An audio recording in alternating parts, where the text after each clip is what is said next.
Thank you so much friends, हमारी कहानी पसंद करने के लिए। कहानी शुरू करने से पहले चैनल को सब्सक्राइब करें, वीडियो को लाइक करें और अपने जज्बात कमेंट में जरूर लिखें।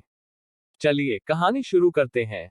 पहली पंक्ति में बैठे विभिन्न परिवार प्रमुखों ने स्वाभाविक रूप से प्रबंधक को अत्यधिक घबराए हुए भागते हुए देखा था और प्रबंधक को बुजुर्ग पितृसत्ता के कान में सीधे कुछ फुसफुसाते हुए देखा था, जिसके कारण अपनी सीट से खड़े होते ही उसकी अभिव्यक्ति तुरंत बदल गई थी। मेरे विशिष्ट अतिथिगण, इस बूढ़े व्यक्ति को थोड़ी देर के लिए माफी मांगनी होगी।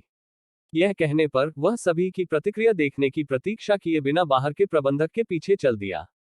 हाँ, चलो मैच देखना जारी रखें। मेरे पिता को अचानक याद आया होगा कि उन्हें कुछ करने की जरूरत थी। गुवान परिवार के मुखिया ने हंसते हुए कहा और बात को टालते हुए अपना सारा ध्यान वापस मंच पर केंद्रित कर दिया। हालांकि वह गहराई से सोच रहा था, उसका दिल व्याकुल था। उसके पिता की अभिव्यक्ति में ऐसा क्या बदलाव आया होगा? गुवान परिवार की महिलाओं के साथ नवविवाहित के शिन्या, गुवान परिवार की नई सबसे बड़ी बहू बैठी थी, जो स्वाभाविक रूप से मंच पर प्रतियोगिता देखने के लिए मौजूद थी। वह मुस्कुरा रही थी क्योंकि उसकी नजर अपने उस आदमी पर टिकी हुई थी जिससे उसने शादी की थी, जिसने उन सभी पर शासन किया था जिन्होंने उसे चुनौती दी थी, बिना उसके मुकाबले के किसी के, और उसका दिल गर्व से देख रहा था। चुपचाप खुद से कह रही थी, उसकी दूरदर्शिता सही थी और उसकी पसंद भी गलत नहीं थी। हालांकि जब उसने प्रबंधक को भागते हुए और परिवार के मुखिया को उसके साथ जाते हुए देखा, तो उसकी पिछली आनंद की स्थिति एक पल में नष्ट हो गई और उसका मूड अनायास ही अंधकार में हो गया, जबकि उसके हाथ अवचेतन रूप से उसके कपड़ों की ओर खींच गए क्योंकि उसका चेहरा थोड़ा पीला पड़ गया था। क्योंकि जब प्रबंधक परिवार के मुखिया के साथ जा रहा था, उसने उसे उस पर नजर डालते हुए पकड़ लिया था, जिससे उसका दिल कड़ा हो गया। गुवान शीलिन की छवि अचानक उसके दिमाग में आ गई। क्या वह सचमुच आया था? वह सचमुच आने का साहस करता है। गुवान शीलिन और फेंग जीव मुख्य घर में प्रवेश कर चुके थे और मैदान की ओर जा रहे थे, तभी एक धीमी और बुजुर्ग आवाज ने उन्हें रोक दिया।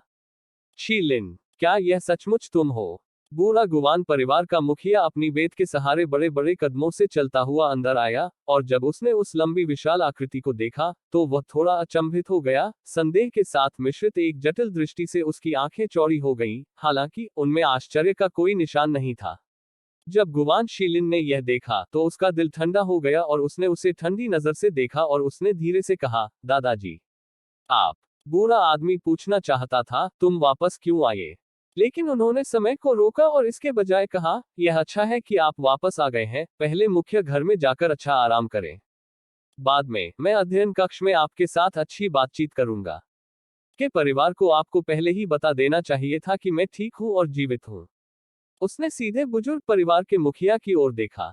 दादाजी, क्या आप बिल्कुल भी उत्सुक नहीं है? मेरा चचेरा भाई यह दावा क्यों करेगा कि मैं मर गया हूं?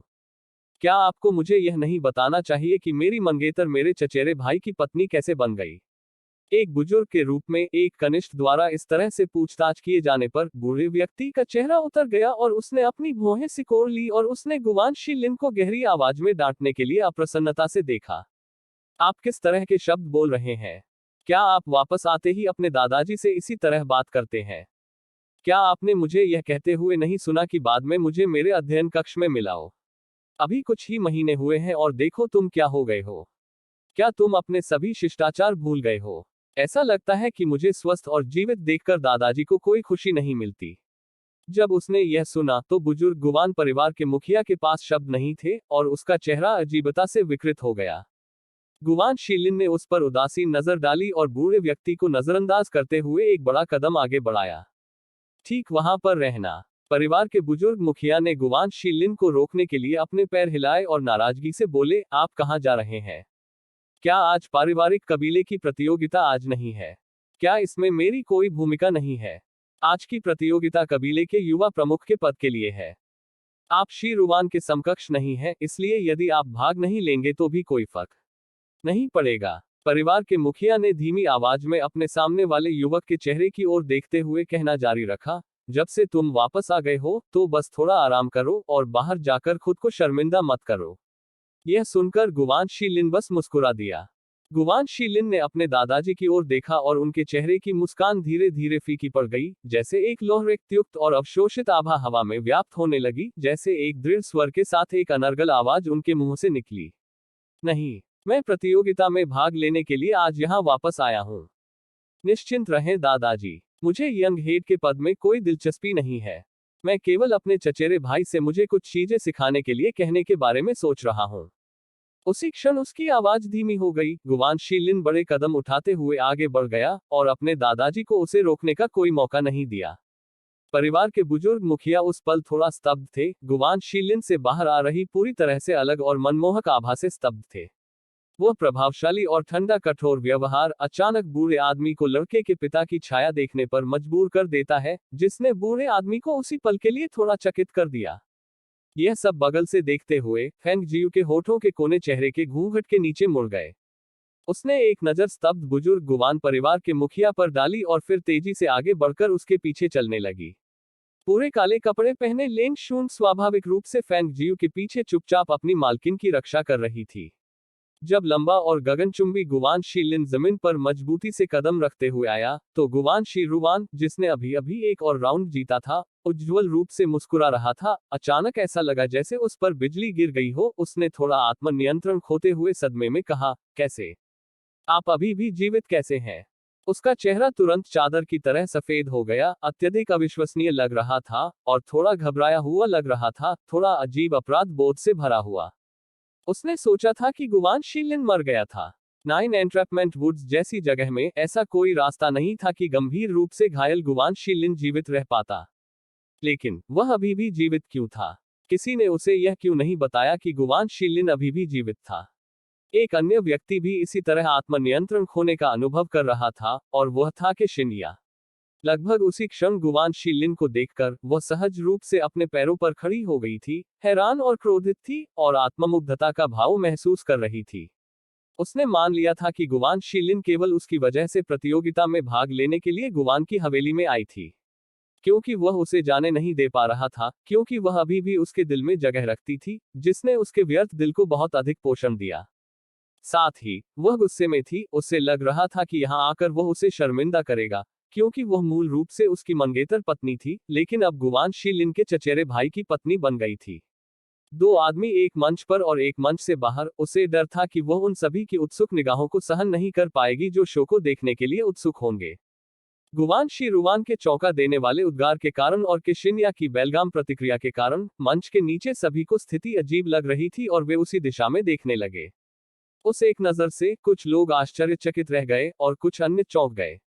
लोग उस विशाल, हृष्ट-पुष्ट और मर्दाना आदमी की अचानक उपस्थिति से आश्चर्यचकित थे, जबकि बाद वाला समूह सफेद कपड़े वाली एक लड़की के कारण हैरान था, जिसका चेहरा घूंघट के पीछे ढका हुआ था, जो उस आदमी के पीछे खड़ी थी।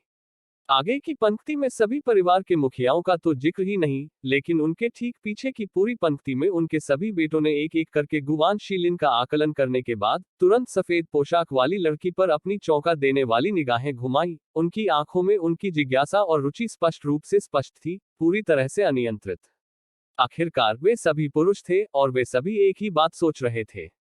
उसके बारे में इतनी परिष्कृत हवा के साथ उस कोमल और सुंदर आकृति को देखकर वे सभी स्वाभाविक रूप से उसकी एक और झलक पाने की कोशिश कर रहे थे, खासकर तब जब लड़की का चेहरा घूंघट के पीछे छिपा हुआ था। यद्यपि उसके चेहरे को स्पष्ट रूप से देखने में असमर्थ था, लेकिन वे आकर्षक व्यवहार और घूंघट के ऊपर दिखाई देने वाली सुंदर आंखों की जोड़ी उन्हें स्पष्ट रूप से बताने के लिए पर्याप्त थी कि उस घूंघट के नीचे का चेहरा निश्चित रूप से एक ऐसा व्यक्ति था जो एक निर्दोष रंग के साथ मंत्रमुग्ध और गतिशील था। सुंदर दिखने की चाहत मानव स्वभाव थी, और उन सभी को ऐसी महिला को इतनी घूरकर देखना अनुचित नहीं लगता था। इसलिए आगे की पंक्ति में परिवार के मुखिया गुवान शीलिन का आकलन कर रहे थे और उसका आकार माप रहे थे, जबकि पीछे के सभी युवा लोग सफेद पोशाक में रहस्यमयी लड़की का आकलन कर रहे थे, उसकी पहचान के बारे में उत्सुक थे, और उस घूंघट के नीचे का चेहरा। अंततः गुवान परिवार का मुखिया ही सबसे पहले होश में आया। वह हंसते हुए खड़ा हुआ और गुवान शीलिन की ओर चला गया, आश्चर्यचकित होकर, और उत्साह से बोला, शीलिन, आप अंततः वापस आ गए। परिवार में हर कोई आपके बारे में बहुत चिंतित था। आप इतने समय से कहाँ थे और आपने घर वापस संदेश भी नहीं भेजा। शीलिन, गुवान शीलिन। भीड़ में लोग एक दूसरे की तरफ देख रहे थे। क्या यह नहीं कहा गया है कि वह अपने कबीले के लोगों के साथ 9 एंट्रैपमेंट वुड्स में गया था, लेकिन उसने नेता के आदेशों की अवज्ञा की और आवेश में आकर वहां से चला गया, अंततः वहां क्रूर जानवरों का शिकार बन गया, जहां उसकी हड्डियां भी नहीं मिली। वह अब भी स्वस्थ और जीवित होकर यहाँ क्यों लौट रहा है? उन सभी ने सुना था कि गुवान शी रुवान की वर्तमान पत्नी पहले गुवान शी लिन की मंगेतर दुल्हन थी। अब क्या होने वाला है? वह वापस आ गया है, लेकिन उसकी मंगेतर पहले ही उसके चचेरे भाई की महिला बन चुकी है। हालांकि उनके चेहरों पर यह नहीं दिख रहा था, भीड़ में हर कोई एक अच्छा शो देखने के लिए तैयार था। उन्होंने कुछ नहीं कहा, बस इसमें शामिल कई लोगों पर अपनी निगाहें गड़ा दी। गुवान शी लिन ने परिवार के मुखिया की ओर देखा और एक शब्द भी नहीं कहा। उनके चेहरे पर भाव गंभीर थे, बिना किसी मुस्कुराहट के। भावहीन चेहरे को देखकर गुवान परिवार के मुखिया का चेहरा भी काला पड़ गया और उसने गहरी आवाज में पूछा, यह क्या है? आपके चाचा आपसे एक सवाल पूछ रहे हैं तो आप जवाब क्यों नहीं दे रहे हैं? गुवान शीलिन की नजर अपने चचेरे भाई पर टिकी हुई थी, जो उसके दिल में घबराहट और अपराध को दबाने की पूरी कोशिश कर रहा था, और उसने ठंडे स्वर में उत्तर दिया, मैं प्रतियोगिता में भाग लेने के लिए यहाँ वापस आया हूँ। जैसे ही वह बोला, वह पहले से ही सामने की ओर चल रहा था। गुवान परिवार का मुखिया आश्चर्यचकित रह गया, क्योंकि गुवान शीलिन को देखने के लिए उसकी भौहें तन गईं। वह शुरू में गुवान शीलिन को रोकना चाहता था, लेकिन अंत में उसने एक शब्द भी नहीं कहा। उनके दृष्टिकोण से गुवान शीलिन उनके बेटे के लिए उपयुक्त नहीं होंगे, और मंच पर जाना केवल परेशानी मोल लेना होगा। मंच पर गुवान शी रुवान ने गुवान शीलिन को आते देखा, उसका घबराया हुआ मुंह धीरे धीरे शांत हो रहा था। प्रकट होने के क्षण से लेकर अब तक गुवान शीलिन ने यह उल्लेख नहीं किया था कि गुवान शी रुवान ही वह व्यक्ति था जिसने उसकी पीठ में चाकू घोंप दिया था। वह यहाँ इसके बारे में बात नहीं करेगा, क्योंकि आखिरकार यह परिवार के भीतर गंदे कपड़े धोने का काम था, और वो निश्चित रूप से गुवान परिवार की प्रतिष्ठा के बारे में चिंतित होगा।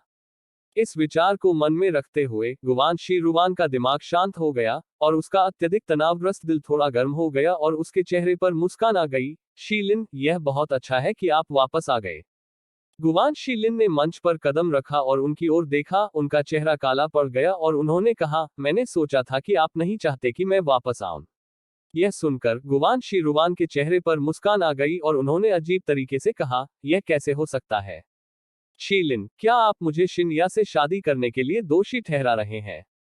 मैंने वास्तव में दोनों पक्षों के बुजुर्गों के फैसले के आधार पर शिन्या से शादी की थी, क्योंकि हम सभी ने सोचा था कि आप 9 एंट्रैपमेंट वुड्स में मर गए थे, और उन्होंने तब जब मंच के नीचे मौजूद लोगों की भीड़ ने ये शब्द सुने तो उन्होंने मन ही मन सिर हिलाया।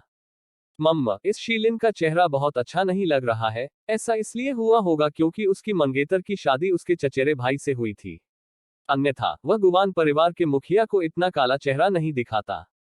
महिलाओं की ओर से के शिन्या ने मंच पर बोले गए शब्दों को सुनने के बाद पश्चाताप और आत्मनिंदा का चेहरा बना लिया था, और उसने नर्म और नम्र स्वर में कहा, शीलिन, मैंने केवल दोनों पक्षों के बुजुर्गों द्वारा की गई व्यवस्था के तहत सगाई को रद्द कर दिया था और उसके बाद शी रुवान से शादी की थी। मुझे आशा है कि आप मेरी वजह से अपने परिवार के खिलाफ कोई दुश्मनी नहीं रखेंगे। अगर कुछ भी दोष देना है तो आप केवल भाग्य को दोष दे सकते हैं कि हम किस्मत में नहीं हैं एक साथ रहना। हालांकि इसके बाद गुवान शीलिन जो शब्द कहने जा रही थी, उसे सुनकर उसके चेहरे का रंग पूरी तरह से उड़ गया। वह एक पीली चादर में बदल गया और पूरी तरह से अपमानित लग रहा था। गुवान शीलिन ने उस पर अपमानजनक दृष्टि डाली और अपनी बाहें अपनी छाती पर रखकर तिरस्कार पूर्वक कहा, तुम अपने बारे में बहुत अधिक सोच रही हो। एक लड़की जो इतनी चंचल दिमाग वाली और इतनी निराशाजनक रूप से व्यर्थ है, वह मेरे गुवान शीलिन के लायक नहीं है कि मैं उस पर कोई ध्यान दूं। गुवान शीलिन, यह बहुत ज्यादा है। जैसे ही फादर के का हाथ मेज पर पड़ा, वह अपने पैरों पर उछल पड़े। अपनी बेटी को इस तरह सबके सामने अपमानित होते देख उनका चेहरा गुस्से से खराब हो गया। गुवान शीलिन ने फादर के की ओर देखते ही एक ठंडी मुस्कान दी, क्या मैंने जो कहा वह सब सच नहीं है? क्या वह केवल अपने लिए लाभ तलाशने के लिए चंचल दिमाग वाली नहीं थी और केवल अपने घमंड को संतुष्ट करने के लिए उच्च पद की तलाश में नहीं थी? फादर के का गला रुंध गया और उसने गुस्से से उसकी ओर देखा। उसने दोनों पक्षों के बड़ों के निर्णयों का पालन किया था, सही और उचित। यह कहीं भी उतना निंदनीय नहीं है जितना आप इसे कहते हैं। क्या यह निंदनीय है? मेरा मानना कि यहाँ हर कोई अपने लिए निर्णय कर सकता है। गुवान शीलिन ने उन पर अब और ध्यान देने को अनिच्छुक होकर संक्षिप्त रूप से कहा, और अपनी मुट्ठी पर हाथ रखकर अभिवादन करने के लिए गुवान शी रुवान की ओर मुड़ गया। मैं चाहता हूं कि मेरा चचेरा भाई मुझे कुछ चीजें सिखाए। मंच के नीचे एक तरफ फैंग जियू मंच से बहुत दूर नहीं एक स्थान पर खड़ी थी और ऊपर जो कुछ भी हो रहा था उसे देख रही थी, और फिर उसने एक आदमी को उसकी ओर आते देखा। मिस, वहां एक सीट है, आप देखने के लिए क्यों नहीं बैठ जाती? ब्रोकेड लबादे में एक आदमी फेंग जियू के सामने आया, जिससे उसका दृष्टिकोण अवरुद्ध हो गया, लेकिन उसने अपने हाथों से निमंत्रण का विनम्र इशारा किया। फेंग जियू ने भौहें सिकोड़ ली, उसकी नजर सामने वाले आदमी पर पड़ी और उसने कहा, कोई जरूरत नहीं है। बाईं ओर एक कदम आगे बढ़ते हुए उसकी नजर मंच पर देखने के लिए पीछे मुड़ी।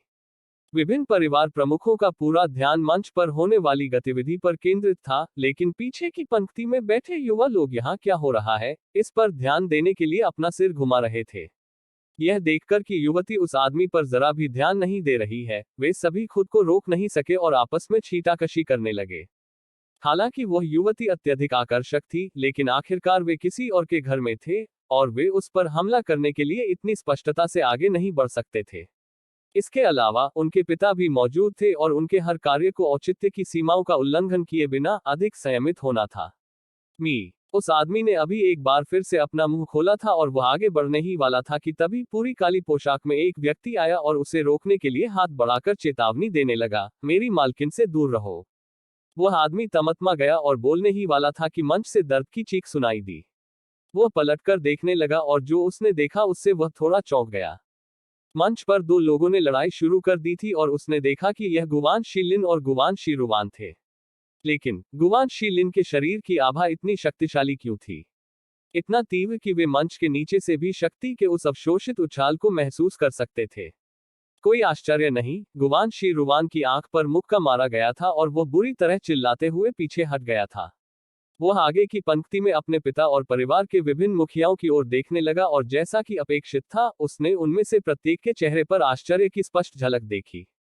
बम बम बम। जैसे ही गुवान शीरुवान ने अपनी आंख पकड़ते हुए पीछे की ओर कदम बढ़ाया, गुवान शीलिन ने अपने हमले को नहीं रोका था, लेकिन एक बड़ा कदम आगे बढ़ाया था और अपने निचले शरीर को थोड़ा सा झुकाकर अपने रुख को मजबूत किया। गुवान शीलिन ने लगातार 3 घूंसे मारे। रहस्यमय शक्तियों से भरी मुठ्ठियां गुवान शीरुवान के पेट में जोर से लगी, जहां उन्हें जवाबी कार्रवाई करने का मौका भी नहीं मिला। तुरंत गुवान शीरुवान के मुंह के कोनों से खून निकलने लगा। मंच के नीचे गुवान परिवार के मुखिया का चेहरा काला और गंभीर हो गया। जब वह मंच पर ऊपर गुवान शीलिन को घूर रहा था, तो उसकी तेज निगाहें थोड़ी नीचे झुक गईं। वह गुप्त शक्ति के साथ अपने मुक्कों को मारते हुए दृढ़ और स्थिर कदमों से आगे बढ़ रहा था। उसने सोचा कि यह बहुत अजीब है कि गुवान शीलिन की शक्तियां वास्तव में कुछ ही महीनों में इतनी तेजी से सुधार कर सकती हैं। इसके अलावा युद्ध के दौरान उसके शरीर से उसकी रहस्यमय आभा फूट पड़ी थी, और वह आभा स्पष्ट रूप से एक योद्धा की थी जो पहले से ही अपनी चरम अवस्था में था। क्या पिछले कुछ महीनों में उसे किसी आकस्मिक मुठभेड़ का सामना करना पड़ा है? अन्यथा उसकी शक्तियां इतनी तेजी से कैसे बढ़ सकती थी? अपने बेटे को हर कदम पर पीछे धकेलते हुए, हर प्रहार से हमला करते हुए और उसके मुंह के कोनों से खून बहते हुए देखकर उसने अपने घुटनों के ऊपर रखे हाथों को सावधानी से कसकर पकड़ लिया। अगर चीजें इसी तरह चलती रहीं, तो शीरुवान निस्संदेह हार जाएगा। वाह, बिग ब्रदर शीलिन इतना शक्तिशाली कैसे हो गया? वह पहले बिग ब्रदर शीरुवान का मुकाबला नहीं कर सकता था। कुछ महीनों के बाद जब हमने उसे नहीं देखा था तो उसकी शक्तियां इतनी अधिक क्यों बढ़ गईं? यह सही है। मुझे याद है कि पिछली बार जब उन्होंने प्रतिस्पर्धा की थी, तो वह बिग ब्रदर शीरुवान से इतनी बुरी तरह हार गया था कि वह पूरे 3 दिनों तक बिस्तर से नहीं उठ सका था। गुवान परिवार के युवा सदस्य मंच के नीचे धीमी आवाज में चर्चा कर रहे थे। जब वे मंच पर गुवान शीलिन को देख रहे थे तो उनकी आंखें आश्चर्य से भर गईं, और अगले ही पल में घटित दृश्य से उनकी बहस की आवाजें तुरंत शांत हो गईं। गुवान शीलिन। पूरी तरह से पिटाई के बाद गुवान शीरुवान गुस्से में चिल्लाया, हर हमले से पीछे हटने के लिए मजबूर होने के अपमान के कारण वह अपना विवेक खो बैठा। न जाने कहां से उसने एक लंबी तलवार निकाली। गुवान शीरुवान ने अचानक लंबी तलवार आगे की ओर उछाल दी और तीव्र जानलेवा क्रोध के साथ गुवान शीलिन पर छलांग लगा दी। जब मंच के नीचे मौजूद लोगों ने वह दृश्य देखा तो उनके हाव भाव में अलग अलग स्तर का आश्चर्य झलक रहा था।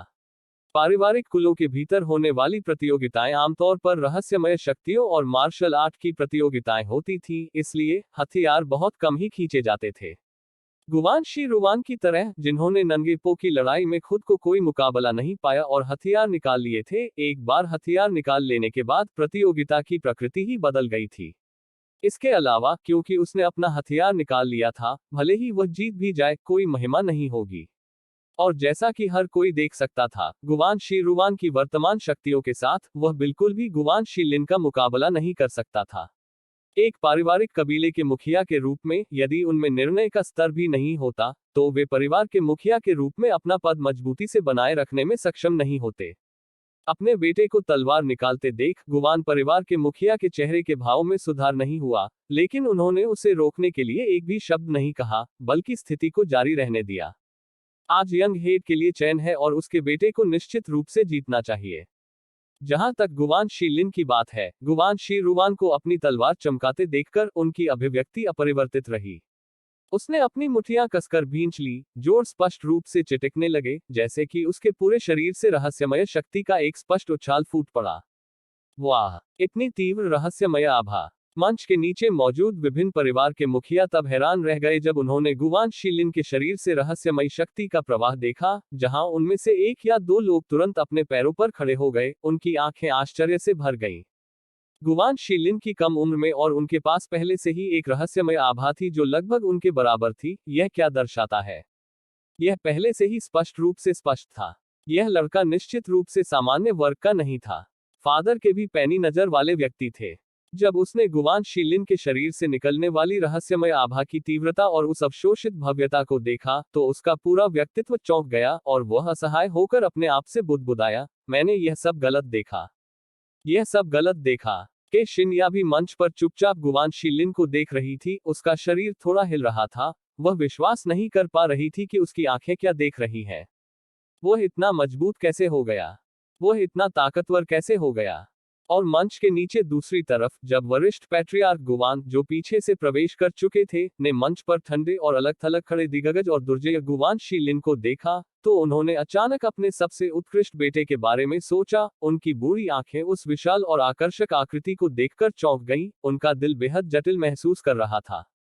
यह उसी क्षण था जब गुवान शी लिन की आकृति हमला करने के लिए आगे बढ़ी। उसकी गति इतनी तेज थी कि मंच पर देखने के लिए डुप्लीकेट में कई आकृतियां बदल गईं।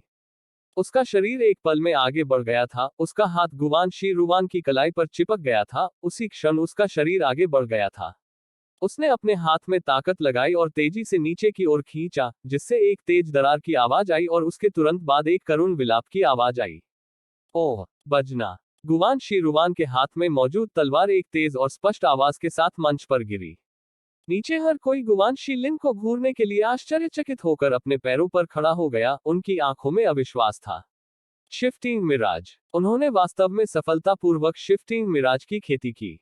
विभिन्न परिवार प्रमुखों के दिल अत्यधिक चौंके और भयभीत थे। उनमें से किसी को भी इस बात की परवाह नहीं थी कि गुवान शी रुवान का हाथ टूट गया है। उस समय उन्हें इस बात की चिंता थी कि गुवान शी लिन शिफ्टिंग मिराज कौशल को निष्पादित करने में सक्षम था। ऐसा कौशल, भले ही वे स्वयं सफलतापूर्वक विकसित करने में सक्षम न हो, लेकिन वह एक युवा व्यक्ति जो लगभग 20 वर्ष का था, सफलतापूर्वक इसकी खेती करने में कामयाब रहा था। एक पल में गुवान शी लिन को देख रहे विभिन्न परिवार के मुखियाओं की आंखें बिल्कुल उत्साह से चमक रही थी, ठीक उसी तरह जैसे कामुक बूढ़ों का एक समूह, जिन्होंने एक खूबसूरत महिला को बिल्कुल नग्न देखा था। वे तुरंत गुवान शी लिन पर झपटने के लिए, उसे पूरा निगलने के लिए, उसे अपने कब्जे में लेने के लिए लगभग बेताब लग रहे थे। उस क्षण, यहां तक कि वरिष्ठ पैट्रियार्क गुवान की आंखें भी इतनी उत्तेजित थी कि वे लगभग किरणें निकाल रही थी। उनका शरीर इतना उत्तेजित था कि वह थोड़ा कांप रहे थे। उसने अपने हाथ में पकड़ी लकड़ी की बैसाखी को जोर से जमीन पर पटका और उत्साह में जोर से हंसा। हा हा हा हा, open mouth smile, open mouth smile. यह बहुत बढ़िया है। मेरे गुवान परिवार के बेटे प्रतिभाशाली हैं। मेरे गुवान परिवार के बेटे वास्तव में प्रतिभाशाली है। भीड़ के बीच जो आश्चर्यचकित थे वे आश्चर्यचकित थे, और केवल गुवान परिवार के मुखिया का चेहरा मिट्टी के घड़े के तले की तरह काला था। कुछ उदासी उनके चेहरे से लगभग टपक रही थी। उसके हाथ मुट्ठियों में बंधे हुए थे। जब वह मंच पर गुवान शी लिन को घूर रहा था, तो उसकी आंखों के सामने अंधेरा छा गया, जैसे उसकी आंखों में खौफनाक हत्या झलक रही थी। उस समय गुवान शी रुवान का एक हाथ पहले से ही टूटा हुआ था और दूसरा मुड़ गया था और ऊंचे मंच पर टिका हुआ था, जिससे उसका चेहरा मंच की सतह पर दबा होने के कारण थोड़ा भी हिलने डुलने में असमर्थ था, जिससे वह कोई शोर भी नहीं कर सका। गुवान शी लिन की निगाहें विरोधाभासी थी जब उसने अपने चचेरे भाई को पराजित और उसकी पकड़ में दबा हुआ देखा। उसने अपने हाथ को विकलांग करने का इरादा किया था, लेकिन उसके दिमाग में उस समय के दृश्य उभर आए जब वे छोटे थे और एक साथ प्रशिक्षण ले रहे थे, और उसका दिल असहाय रूप से नर्म हो गया। You have lost. गुवान शीलिन ने अपनी पकड़ ढीली कर दी और प्रतियोगिता मंच के नीचे देखने के लिए अपनी आंखें घुमा ली। नाइन ट्रैपमेंट फॉरेस्ट में उसकी पीठ पर चाकू से किए गए वार ने पहले ही उन दोनों के बीच भाईचारे के बंधन को तोड़ दिया था और आज गुवान शी रुवान को हराना उन सभी के सामने खुद को साबित करने के लिए था और उन्हें यह बताने के लिए कि वह गुवान शीलिन किसी से कमतर नहीं है। वास्तव में नायक युवाओं में पाए जाते हैं। पैट्रियार्क गुवान, आपके पोते ने वास्तव में यहाँ हम सभी को चौंका दिया है। हमें वास्तव में पैट्रियार्क गुवान को बधाई देनी चाहिए कि परिवार में ऐसा उत्कृष्ट बेटा है। भविष्य में उसकी सफलता निश्चित रूप से असीमित होगी। विभिन्न परिवार प्रमुखों ने देखा कि मैच का परिणाम पहले ही तय हो चुका था और वे सभी वरिष्ठ पैट्रियार्क गुवान को बधाई देने के लिए दौड़ पड़े।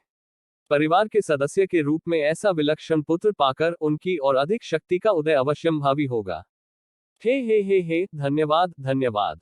वरिष्ठ पैट्रियार्क गुवान इतनी खुशी से हंस रहे थे कि वह अपना मुंह बंद नहीं कर पा रहे थे और जब उनकी हर्षित और प्रसन्न निगाहें मंच पर गईं, तो उनके चेहरे के भाव तुरंत बदल गए और वह सदमे में चिल्ला उठे। रुकना! आश्चर्यचकित होकर हर कोई उसकी नजर का अनुसरण करने के लिए मुड़ा और उन्होंने जो देखा उससे वे भौचक्के रह गए। उन्होंने देखा कि गुवान शी रुवान मंच पर अपने पैरों पर खड़ा हो गया था और उसने अपने बूट से एक छिपा हुआ खंजर निकाला था। उसकी निगाहें पूरी तरह से निर्दयी और उन्मत्त लग रही थी। वह अपने खंजर के साथ सीधे गुवान शीलिन की ओर दौड़ा, जिसकी पीठ उसकी ओर थी। गुवान शीलिन, जिसकी पीठ उसके सामने थी, उसने अपना सिर भी इधर उधर नहीं किया, बल्कि सभी के आश्चर्यचकित चिल्लाने के बीच उसके पीछे एक शक्तिशाली राउंडहाउस किक मार दी। गुवान शी रुवान, जिसने बेलगाम दौड़ में अपने हाथ में पकड़े खंजर को जोर से मारा था, अचानक चिल्लाया, क्योंकि उसका पूरा शरीर कई मीटर दूर उड़ गया और प्रतियोगिता मंच से लुढ़कते हुए ढेर में गिर गया। ओह! मंच से गिरते ही गुवान शी रुवान के मुंह से खून की धार निकल पड़ी। वह जमीन पर गिर गया और उठने के लिए पर्याप्त ताकत भी नहीं जुटा सका। शी रुवान, गुवान परिवार का मुखिया सदमे में चिल्लाया, अपने बेटे की मदद करने के लिए जल्दी से दौड़ा। पिताजी, मार डालो, उसे मार डालो। उसके हाथ अपने पिता की आस्तीनों को पकड़ रहे थे। उसके मुंह से खून निकल रहा था जिससे उसके लिए ये शब्द बोलना भी मुश्किल हो रहा था। के शिन्या पूरी तरह से स्तब्ध थी, अपनी जगह पर जमी हुई थी और उसकी आंखें बस शून्य में घूर रही थी क्योंकि उसकी आंखों के सामने एक के बाद एक भयानक दृश्य सामने आ रहे थे। उसे ऐसा महसूस हुआ जैसे पूरा आसमान टूटकर गिर पड़ा हो और उस पर आए अकल्पनीय झटके ने उसके दिल के भीतर भावनाओं की उथल-पुथल पैदा कर दी, जो शांत होने से इनकार कर रही थी, जिससे उसकी छाती से खून की एक लहर उसके गले में फूट गई, जहां उसका गला अचानक सिकुड़ गया। ओह! मुंह से खून की धार बह निकली और उसकी आंखों के सामने अंधेरा छा गया और वो तुरंत बेहोश हो गई। शिन, हाँ! पिता और मां के चिल्लाने लगे। उन्होंने तुरंत अपनी बेटी को जोर से पकड़ लिया। देखते ही देखते पूरा माहौल अफरा तफरी में तब्दील हो गया, सभी के चेहरे सन रह गए। गुवान परिवार सचमुच एक बड़ी मुसीबत में पड़ गया है। गुवान परिवार के मुखिया का बेटा यंग हेट के चैन में मैच हार गया और उसने प्रतियोगिता में हथियार लाकर जवाबी कार्रवाई की और अंत में उसकी शक्तियां अपर्याप्त थी और उसने खुद को दूर तक उड़ने के लिए लात मारी।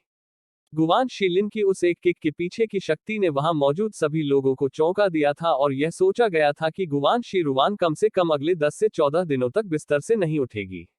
लेकिन गुवान शी रुवान की तुलना में, जिसका हत्या करने का पूरा इरादा था, गुवान शीलिन ने वास्तव में उस किक को रोक लिया था। या मैच में उसने जिस शक्ति का प्रदर्शन किया था, गुवान शीलिन के पलटते ही गुवान शी रुवान को मारने से उसके लिए कोई कठिनाई नहीं होगी। फेंग जियू ने मुस्कुराते हुए चारों ओर देखा क्योंकि उसने अपने चारों ओर अराजकता फैलती देखी। जैसे कि वह इसके और अधिक गड़बड़ होने का इंतजार नहीं कर सकती थी, जब उसने कहा, बड़े भाई, क्या आपने बताया कि आपके पास कहने के लिए कुछ और है? जल्दी कहो ताकि हम जा सकें। यह जगह बहुत अधिक उपद्रवी होती जा रही है। जब सभी ने गुवान शीलिन को बिग ब्रदर के रूप में उनका संबोधन सुना, तो वे सभी क्षण भर के लिए आश्चर्यचकित रह गए। उन्होंने कभी नहीं सुना था कि गुवान शीलिन की कोई बहन थी। क्या ऐसा हो सकता है? महिला गुवान परिवार की एक शाखा से थी। मिस, आप गुवान परिवार का हिस्सा हैं? फेंग जियू के पास खड़े एक व्यक्ति ने मन ही मन सोचते हुए उत्सुकता से पूछा। यदि वह वास्तव में गुवान परिवार से है, तो जब वे लौटेंगे, तो वह निश्चित रूप से अपने पिता को शादी के लिए प्रस्ताव देने के लिए यहाँ लाएगा। इससे उन्हें गुवान परिवार के साथ संबंध मजबूत करने की अनुमति मिलेगी और वह एक सुंदरी को घर वापस ले जा सकेंगे। खोने के लिए कुछ भी नहीं है। मुझे अपने गुवान परिवार में आप जैसा कोई सदस्य होने की याद क्यों नहीं आती? वरिष्ठ पितृसत्ता ने फेंग जियू को घूरते हुए पूछा। उसकी बूढ़ी और कर्कश आवाज नीचे गिर रही थी। फेंग जियू ने अपनी आंखें झपकाईं और फिर आश्चर्य से कहा, अपनी इतनी चापलूसी मत करो, मैंने कब कहा कि मैं तुम्हारे गुवान परिवार का हिस्सा हूं। क्लाउड से अनुवादक नोट, उपरोक्त पंक्ति का चीनी शाब्दिक अनुवाद कहता है, अब अपने चेहरे पर सोना चिपकाना बंद करो, मैंने कब कहा था। आप बात समझ गए हैं साहसी। मेरी छोटी बहन को परेशान मत करो। जैसे ही वरिष्ठ पैट्रियार्क गुवान की आवाज गिरी, मंच पर मौजूद गुवान शीलिन तुरंत चिल्लाकर बाहर आ गए। उनके तीखे व्यवहार ने अपने दादाजी को जरा भी नुकसान नहीं पहुंचाया, जिससे लोगों की पूरी भीड़ सदमे और आश्चर्य में पड़ गई, जहां हर कोई एक पल के लिए भी प्रतिक्रिया नहीं कर सका। क्या उसका दिमाग खराब हो गया है? वरिष्ठ पैट्रियार्क गुवान उनके जैविक दादा हैं और उन्होंने वास्तव में इतने पूर्ण और पूर्ण अवज्ञा में चिल्लाया है। वरिष्ठ पैट्रियार्क गुवान ने चुकंदर को लाल कर दिया, पता नहीं यह शर्मिंदगी से था या गुस्से से, और उसका शरीर कांप उठा। जैसे ही उसने चेतावनी देने के लिए अपना मुंह खोला, उसके हाथ में चलने वाली छड़ी जमीन पर जोर से पड़ी। विद्रोह हो गया। आप सभी ने विद्रोह कर दिया है। एक एक करके आप सभी विद्रोह कर रहे हैं। क्या इनमें से कोई भी नियम अब भी लागू है? मंच पर गुवान शीलिन अपनी ओर निर्देशित क्रोधित दृष्टि से पीछे नहीं हटे। जैसे ही उसने अपने दादा की ओर देखा, उसने अपनी छाती फुला ली और उसकी आंखें दृढ़ संकल्प से भर गईं। उसकी नजर सभी संबंधों को तोड़ने की उसकी तत्परता को प्रदर्शित कर रही थी, जिससे वरिष्ठ पैट्रियार्क गुवान के दिल में घबराहट की लहर दौड़ गई, जो गुस्से से भर गया था। जैसे ही उसने भीड़ में सभी को वहां से चले जाने के लिए कहने के लिए अपना मुंह खोलना चाहा, उसने अपने भीतर रहस्यमय शक्तियों से भरी एक अत्यधिक तेज आवाज सुनी, जो स्पष्ट रूप से नीचे सभी के कानों तक पहुंच रही थी। मैं, गुवान शीलिन, खुद को कबीले से निष्कासित करने की घोषणा करता हूं। आज से गुवान परिवार के सभी लोगों और मामलों का मुझसे कोई लेना देना नहीं होगा। पुरुष की आवाज उन पर जोरदार ढंग से गूंज रही थी, हर शब्द उनके दिलों को झकझोर रहा था, जिससे उन्हें इतना झटका लगा कि वे एक ही समय में जोर से हौंफने लगे। जो उसने अभी कहा था उस पर अविश्वास हो गया। कबीले से आत्म निष्कासन। क्या वह पागल हो गया है? पारिवारिक कबीले से मिलने वाली सुरक्षा और उसके बिना रहना एक पूरी तरह से अलग दुनिया होगी। जिस बेटे के पास खुद को वंश से बाहर निकालने का इतना असाधारण गुण हो, उसके लिए इसका क्या मतलब होगा? वह अपनी खेती के लिए सभी संसाधनों में कटौती कर रहा होगा और पारिवारिक कबीले की सुरक्षा के बिना वह बिल्कुल अकेला होगा। अपने बेटे को गार्डों को मुख्य घर में वापस ले जाने के लिए सौंपने के बाद परिवार के मुखिया गुवान का चेहरा काला पड़ गया था, क्योंकि वह मंच पर गुवान शीलिन को घूर रहे थे। उनकी निगाहें हल्की सी चमक रही थी और उन्होंने एक शब्द भी नहीं कहा। जबकि वरिष्ठ पैट्रियार्क गुवान गुस्से से पूरी तरह कांप रहा था और उसने उसकी ओर कांपती हुई उंगली से इशारा करते हुए कहा, आप एक बार और ऐसा कहने की हिम्मत कर रहे हैं। गुवान शीलिन की आंखें गंभीर थी, उसकी आवाज कठोर थी और उसने कहा, अगर मैं इसे 100 बार भी कहूं तो भी यह वैसा ही होगा। मैं, गुवान शीलिन, खुद को कबीले से बाहर निकालता हूं। बड़े भाई शीलिन, आपने प्रतियोगिता जीत ली है और अब आप गुवान परिवार के युवा मुखिया हैं। आप खुद को पारिवारिक कबीले से कैसे निकाल सकते हैं? मंच के नीचे एक युवक चिंतित होकर गुवान शीलिन को चिल्लाने के लिए दौड़ा और बोला, जल्दी करो और दादाजी से माफी मांगो। दादाजी इसे आपके खिलाफ नहीं रखेंगे। इससे कोई फर्क नहीं पड़ता कि आप सभी इससे सहमत हैं या नहीं, मैंने आज अपनी बात कही है। यही एकमात्र कारण है जिसके कारण मैं आज यहाँ लौटा हूँ। गुवान परिवार एक ऐसी जगह है जहाँ मैं अब और नहीं रहूंगा। उन शब्दों को सुनकर वरिष्ठ कुलपति गुवान चिल्लाने की स्थिति में आ गए, क्या गुवान परिवार ने आपके साथ दुर्व्यवहार किया है या कुछ और? यह आपको आत्म निष्कासन के बारे में भी सोचने पर मजबूर कर देगा। यदि आप आज चीजों को स्पष्ट नहीं करते हैं तो खुद को पारिवारिक कबीले से निष्कासित करने का सपना भी न देखें। इस अनियंत्रित बेटे पर उचित रूप से कुछ अनुशासन स्थापित करने के लिए मैं पारिवारिक कबीले के नियमों और दंडों को भी आपकी सेवा में लाऊंगा।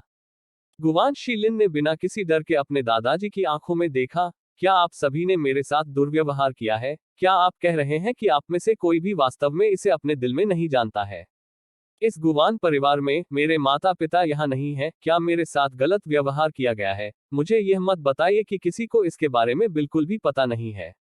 गुवान शीलिन के आरोपपूर्ण प्रश्न सुनकर वरिष्ठ कुलपति गुवान के होंठ थोड़े हिल गए, लेकिन वह एक भी शब्द नहीं कह सके। हालांकि उन्होंने उसे इस उम्र तक खाना खिलाया था, लेकिन उन्होंने उस पर बिल्कुल भी ध्यान नहीं दिया था। जब उन्होंने उनके निधन के बारे में सुना तो उन्होंने बिल्कुल भी शोक नहीं किया और अंतिम संस्कार की व्यवस्था की, इससे पहले कि उन्होंने तुरंत उनकी शादी रद्द कर दी और गुवान शी रुवान को अपनी मंगेतर से शादी करने की अनुमति दे दी। यहाँ तक जब उन्हें बाद में पता चला कि वह मरा नहीं है, तब भी उन्होंने चाहा कि वह बाहर ही रहे और वापस न लौटे। और जब वह आज अंततः गुवान हवेली में वापस आया, तो वरिष्ठ कुलपति गुवान उसे रोकने के लिए बाहर गए थे। गुवान शी को चैन में भाग लेने की अनुमति देने के लिए तैयार नहीं थे। गुवान परिवार ने आपको इस उम्र तक पाला है और वास्तव में आपके पास अपने दादाजी के खिलाफ इस तरह खुद को खड़ा करने का साहस है, यहाँ तक कि यह कहने की हद तक कि आप खुद को पारिवारिक कबीले से बाहर निकालना चाहते हैं। मुझे लगता है कि कुत्तों ने आपकी अंतरात्मा को खा लिया होगा। परिवार के मुखिया गुवान ने एक परिवार के मुखिया के रूप में अपनी प्रमुख स्थिति का उपयोग करते हुए जमकर चिल्लाया। उसका चेहरा आत्मधार्मिकता से क्रोधित था। हा हा हा हा। गुवान शी ने अपना सिर पीछे की ओर फेंका और हंसा, फिर अचानक रुक गया और फिर अपनी बेल्ट को जोर से खींचते हुए अपने बागे को खोल दिया, जिससे उसके कूल्हे के ठीक ऊपर का भड़कैला निशान दिखाई देने लगा। क्या आप जानते हैं कि मेरा यह घाव कैसे लगा? उन्होंने मंच से उतरते हुए कहा और गुवान परिवार के मुखिया के सामने गए, हर कदम पर उनके पास आते हुए आक्रामक तरीके से पूछा, क्या आप जानते हैं कि मेरा यह घाव कैसे हुआ? मैं आपको बता दूं, यह आपके बेटे का था, मेरा सगा चचेरा भाई, जिसने मुझ पर पीछे से चाकू से वार करके यह सब छोड़ दिया था। एक बार जब ये शब्द उसके मुंह से निकले तो हर किसी की आंखें अविश्वास से चौड़ी हो गईं और वे डर के मारे हौंफने लगे, इतने शांत हो गए कि आप लगभग पिन गिरने की आवाज सुन सकते थे। यह बिल्कुल बकवास है, गुवान परिवार का मुखिया तेजी से चिल्लाया। उसका पूरा शरीर गुस्से से कांप रहा था, लेकिन उसके दिल में एक आवाज उसे बता रही थी कि यह सब सच था, या गुवान शी यहाँ इतने सारे लोगों के सामने सब कुछ प्रकट नहीं करेगा। उस समय वरिष्ठ पैट्रियार्क गुवान को अचानक महसूस हुआ कि उनकी दृष्टि धुंधली हो रही है। वह जो समाचार सुन रहे थे उससे वह लगभग बेहोश हो गए थे।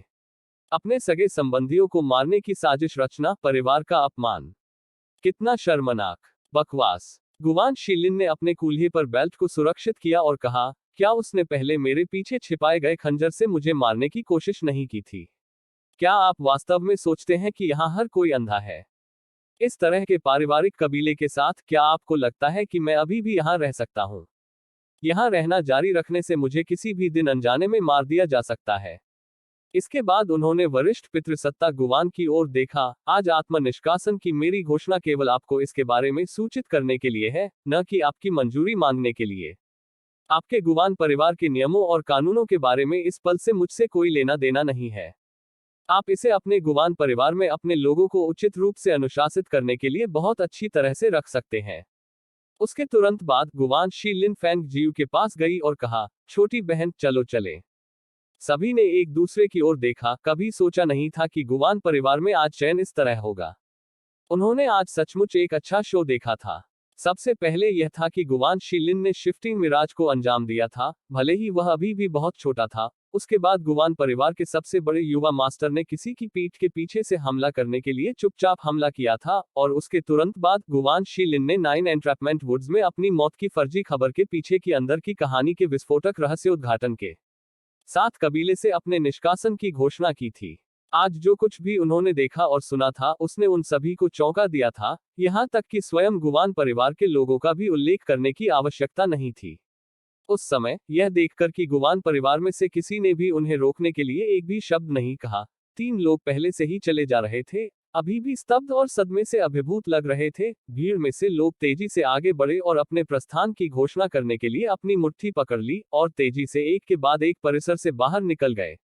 उन्होंने सोचा था कि उनके परिवार के भीतर एक विलक्षण व्यक्ति प्रकट हुआ था, लेकिन कौन जानता था कि वह अचानक खुद को उनके कबीले से निष्कासित कर देगा और इस प्रक्रिया में परिवार के भीतर एक रक्त संबंध के खिलाफ साजिश के परिवार के अपमान को भी उजागर कर देगा। जब उसने इसके बारे में सोचा तो वरिष्ठ पैट्रियार्क गुवान को अपने सीने में रक्त क्यूई की गड़गड़ाहट महसूस हुई और वह बेहोश हो गया। वरिष्ठ कुलपति बेहोश हो गए हैं। जल्दी करें, जल्दी से एक चिकित्सक को बुलाएं। पीछे से हो रहे अराजक हंगामे को सुनकर गुवान हवेली से बाहर निकल रहे विभिन्न परिवार प्रमुखों ने चुपचाप अपने सिर हिलाए और चुपचाप सोचा, गुवान परिवार ने वास्तव में अपना सारा चेहरा और किसी भी तरह की प्रतिष्ठा खो दी है जो आज उनके पास थी। जब विभिन्न परिवार के मुखिया बाहर आए तो उन्होंने देखा कि एक अगोचर घोड़ा गाड़ी पहले से ही उनकी आंखों के सामने से गुजर रही थी और उन्होंने उसे धीरे धीरे उनसे दूर जाते हुए देखा। उन्होंने एक दूसरे को विदाई देने के लिए अपनी मुट्ठियों पर हाथ रखा और गुवान शीलिन के कार्यों पर अधिक ध्यान देने का आदेश देने से पहले अपनी अपनी गाड़ियों में चढ़ गए। वे सभी सोच रहे थे कि चूंकि उसने खुद को अपने पारिवारिक कबीले से निकाल दिया है, तो वे उसे अपने कुल में शामिल करने का अच्छी तरह से प्रयास कर सकते हैं। आखिरकार आज मंच पर लड़ाई के बाद वे सभी देख सकते थे कि यह युवा बेटा भविष्य में निश्चित रूप से असाधारण होगा। गुवान परिवार में मची उथल पुथल को नजरअंदाज करते हुए और दूसरों की नजरों से परेशान हुए बिना घोड़ा गाड़ी के अंदर गुवान शीलिन चुपचाप बैठे रहे और कुछ नहीं बोले। किसी को नहीं पता था कि वह क्या सोच रहे थे। यह देखते हुए फैंग जियू ने पूछा, बड़े भाई, क्या आपको इसका अफसोस है? नहीं। उसने उसकी ओर देखा और अपना सिर हिलाकर कहा, मुझे खुद को कबीले से निष्कासित करने का कोई अफसोस नहीं है। फिर आपके मन में क्या है? वह कुछ देर पहले शांत था और उसने कहा, मैंने आज आत्म निष्कासन द्वारा गुवान परिवार से खुद को अलग कर लिया है। लेकिन मैं अपना खुद का कबीला स्थापित करने के बारे में सोच रहा हूँ। मैं क्लाउडी मून सिटी में एक पारिवारिक कबीला स्थापित करना चाहता हूँ जो उनके कबीले से कमतर नहीं होगा। निश्चित रूप से आप कर सकते हैं। यह एक बहुत अच्छा विचार है। तो उसने सहमति में चेहरे पर चौड़ी मुस्कान के साथ सिर हिलाया और फिर कहा, आप कहाँ घर खरीदना चाहते हैं? हम इसे तुरंत खरीद सकते हैं। गुवान शीलिन ने अपना सिर हिलाया। छोटी जियू, मैं आपके पैसे का उपयोग नहीं करना चाहता। मैं इसे वास्तविकता बनाने के लिए अपनी क्षमता के आधार पर पैसा कमाना चाहूंगा। उन शब्दों को सुनकर वह खुद को परेशानी से बचाने के लिए उसे बताना चाहती थी, लेकिन जब उसने देखा कि वह उसके चेहरे पर इतनी दृढ़ अभिव्यक्ति के साथ उसे देख रही है, उसकी आंखें दृढ़ता से चमक रही हैं, तो उसने खुद को मुस्कुराया और कहा, ठीक है, मैं आपकी मदद नहीं करूंगी। लेकिन आप शहर के किस हिस्से में दुकान खोलने का इरादा रखते हैं? मैं कम से कम उस जगह को देखने और स्थान देखने में आपकी मदद कर सकती हूँ। यह देखकर कि उसने और अधिक जिद नहीं की, गुवान शीलिन ने मुस्कुराते हुए कहा, धन्यवाद लिटिल जियू, इस पर मैं आपसे मदद करने के लिए कहूंगा, भले ही आप ऐसा न कहें। आपके पास इन चीजों पर मेरी तुलना में कहीं बेहतर नजर है। यह सच है। उसने अपना सिर उठाया और सिर हिलाया, उसका चेहरा प्रसन्न था। तब उसकी नजर अनजाने में खिड़की से बाहर की ओर थी जब हवा के कारण पर्दे खुल गए थे और उसने गलती से एक आकृति को देख लिया था, जिससे उसकी अभिव्यक्ति कठोर हो गई थी। गाड़ी रोको। लेंग शूंग, जो बाहर की ओर था, ने लगाम वापस खींच ली और गाड़ी रोक दी। क्या गलत? गुवान शीलिन थोड़ा हैरान हो गया जब उसने फैंग जियू को देखा जिसने घूंघट डाला था और खड़ी हो गई थी। बड़े भाई, आप लेंग शूंग के साथ आगे बढ़ें, कुछ नौकरों को बुलाएं और पहले वापस जाएं। मुझे कुछ काम करना है और बाद में मैं खुद ही वापस चला जाऊंगा। जैसे ही वह बोली, उसने पर्दा खोला और घोड़ा गाड़ी से बाहर चली गई। गुवान शीलिन को आश्चर्य हुआ और वह जल्दी से बाहर चला गया। छोटी जियू, लेंग शून को अपने साथ जाने दो। मैं गाड़ी को खुद चला सकता हूँ। लेंग शून गाड़ी से उतरने के लिए खुद को तैयार कर रही थी, तभी फैंग जियू की आवाज सुनाई दी। कोई जरूरत नहीं, तुम लोग जाओ। मैं अपने आप ठीक हो जाऊंगा। यह सुनकर लेंग शूंग ने पीछा करने की कोशिश नहीं की, बल्कि गुवान शीलिन की ओर देखने लगा। गुवान शीलिन एक पल के लिए चुप हो गया और उसने जिद न करने का फैसला किया, लेकिन केवल इतना कहा, चूंकि वह नहीं चाहती कि हम उसका पीछा करें, तो चलिए आगे बढ़ते हैं। वो ठीक हो जाएगी, माम। लेंग शूंग ने अपनी मालकिन पर एक नजर डालते हुए स्वीकार किया, जो घोड़ा गाड़ी को आगे बढ़ाने से पहले एक तरफ चली जा रही थी। फैंग जियू उस दिशा में कुछ पीछे चला गया जिस दिशा में घोड़ा गाड़ियां आई थी और एक शराब की दुकान के सामने आ गया। शराब की दुकान के सामने बैठे बूढ़े आदमी को अपने शरीर के सामने शराब की लौकी पकड़े हुए और जाने से इनकार करते हुए देखकर उसकी आंखें अचानक गर्म हो गईं। एक अवर्णनीय कड़वी भावना ने अचानक उसके दिल को झकझोर कर रख दिया। वह उसके दादा थे। अधिक सटीक रूप से कहें तो वह उसके शरीर के मूल मालिक के दादाजी थे। कारण के आधार पर वह बूढ़े आदमी के लिए ज्यादा भावना नहीं रखती थी, लेकिन किसी तरह जब उसने बुजुर्ग व्यक्ति को देखा तो उसके दिल से भावनाएं उमड़ पड़ी। उसके दादाजी ने उसे जो अनुग्रह दिया था, उनकी शिक्षाएं और मार्गदर्शन, हर एक दृश्य उसके दिमाग में बार बार घूमने लगा। उन छवियों से ऐसा लगा जैसे वे सब कल ही घटित हुए हों, जैसे उसने स्वयं वह सब अनुभव किया हो। उसने उसे लौकी से शराब का एक घूंट लेते देखा और फिर जोर से चिल्लाने से पहले उसे थूक दिया, पुई पुई पुई। फिर उसने तिरस्कार पूर्वक लौकी से सारी शराब बाहर निकाल दी और उसके होठों के कोने को धीरे धीरे ऊपर उठाने से उसके चेहरे पर मुस्कान आ गई। तुम्हें क्या हो गया है, बूढ़े आदमी? क्या मैंने तुम्हें पहले से ही शराब नहीं दी है? तुमने इसे सब क्यों बहा दिया? दुकानदार ने बूढ़े आदमी की ओर घूर कर देखा, उसकी आवाज बेबसी से कठोर हो रही थी। कौन जानता था कि यह बूढ़ा व्यक्ति कहां से आया था, जो अचानक प्रकट हुआ और उसकी दुकान के प्रवेश द्वार के ठीक सामने लेट गया। यहां तक उसने वहां से जाने से भी इनकार कर दिया था और धमकी दी थी कि जब तक उसे शराब नहीं दी जाएगी, वह वहां से नहीं जाएगा। अब जब उसे शराब दी गई तो वह वास्तव में क्रोधित हो गया। बूढ़े व्यक्ति ने इसके बजाय पूरी शराब फर्श पर डाल दी थी।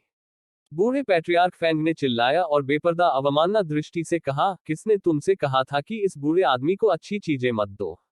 जो शराब तुमने मुझे दी थी वह इतनी पतली थी कि वह सादे पानी की तरह थी। भले ही तुम इसे पी सकते हो, इसका मेरे गले से नीचे जाने का कोई रास्ता नहीं है। दुकानदार इतना क्रोधित था कि वह जोर से चिल्लाया और उसने बूढ़े आदमी पर कांपती हुई उंगली उठाई। तुम मूर्ख बूढ़े आदमी हो। तुम किस परिवार से हो? तुम इतने अनुचित कैसे हो सकते हो? तुम एक पैसा भी नहीं दे रहे हो, फिर भी तुम बेहतर शराब चाहते हो। तुम्हें आभारी होना चाहिए कि मैंने तुम्हें कोई भी शराब दी है और इतने कृतघ्न मत बनो। मैं तुम्हें चेतावनी दे रहा हूं, अगर तुम अभी भी जाने से इनकार करते हो, तो मैं अब और अच्छा नहीं खेलूंगा। फैंग ओल्ड मैन ने अपने हाथ में पकड़ी वाइन लौकी को उछाला और उसने दुकानदार के सिर पर जोरदार प्रहार किया और बूढ़े व्यक्ति ने निराश आवाज में कहा, हम बड़ों के लिए बिल्कुल भी सम्मान नहीं। क्या तुम्हारे माता पिता ने तुम्हें यह नहीं सिखाया कि तुम्हें अपने बड़ों पर उंगलियां नहीं उठानी चाहिए?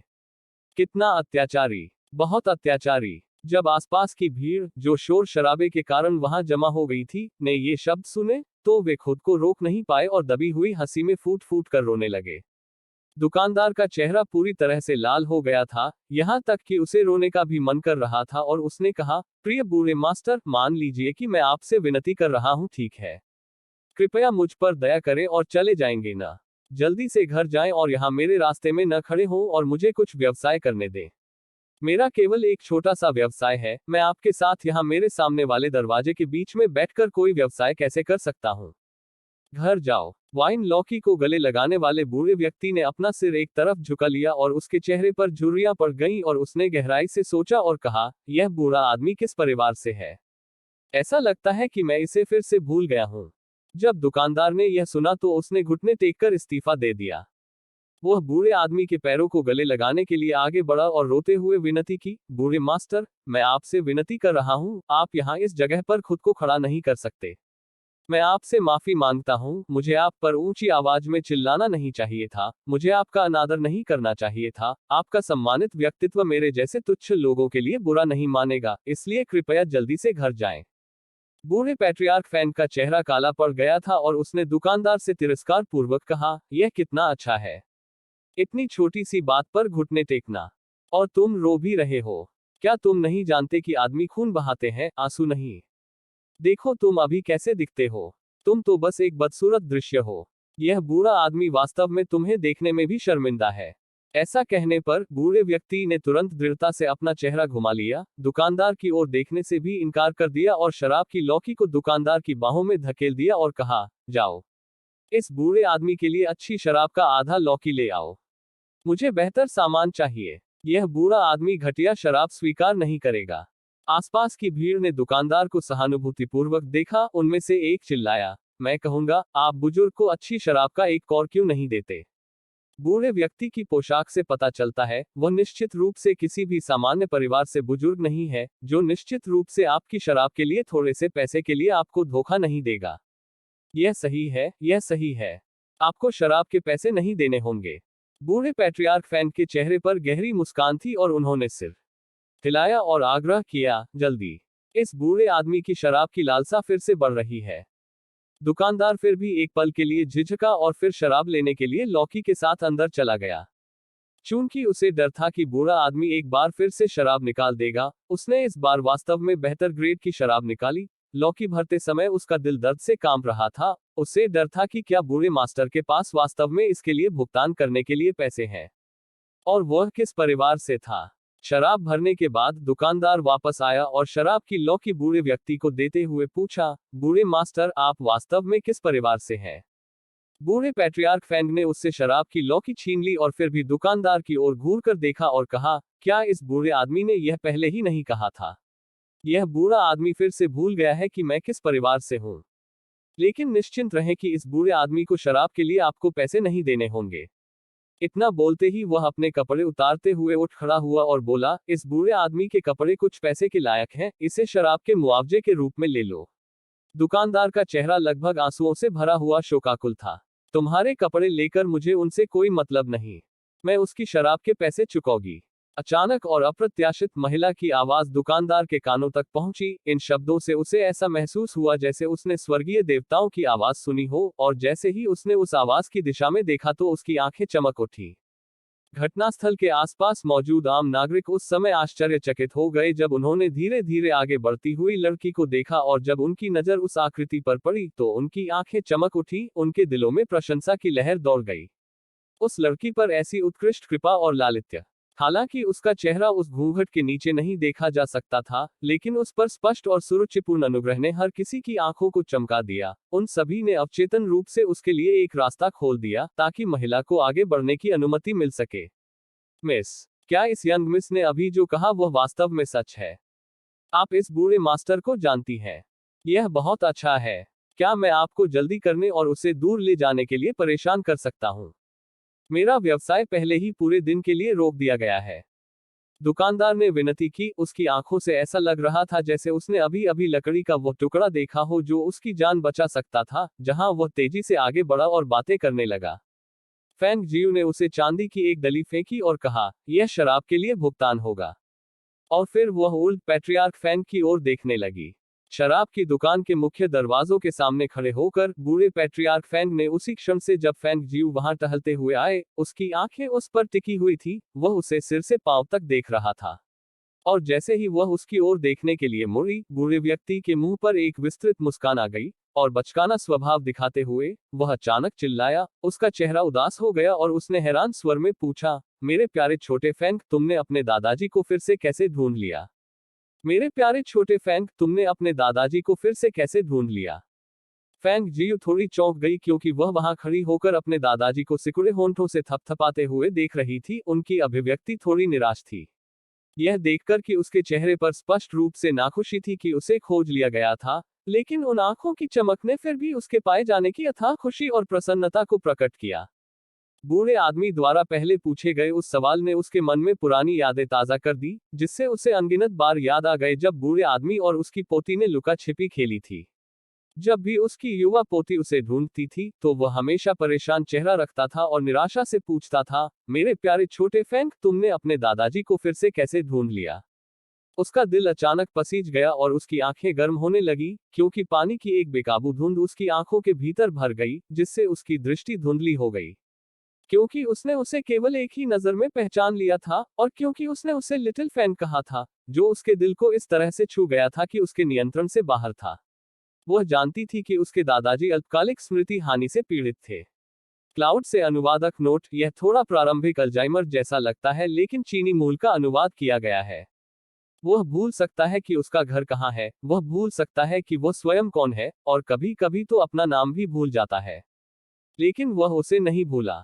वह हमेशा कहता था कि वह फैंग परिवार की छोटी फीनिक्स थी और उनके हाथों में सबसे कीमती खजाना था।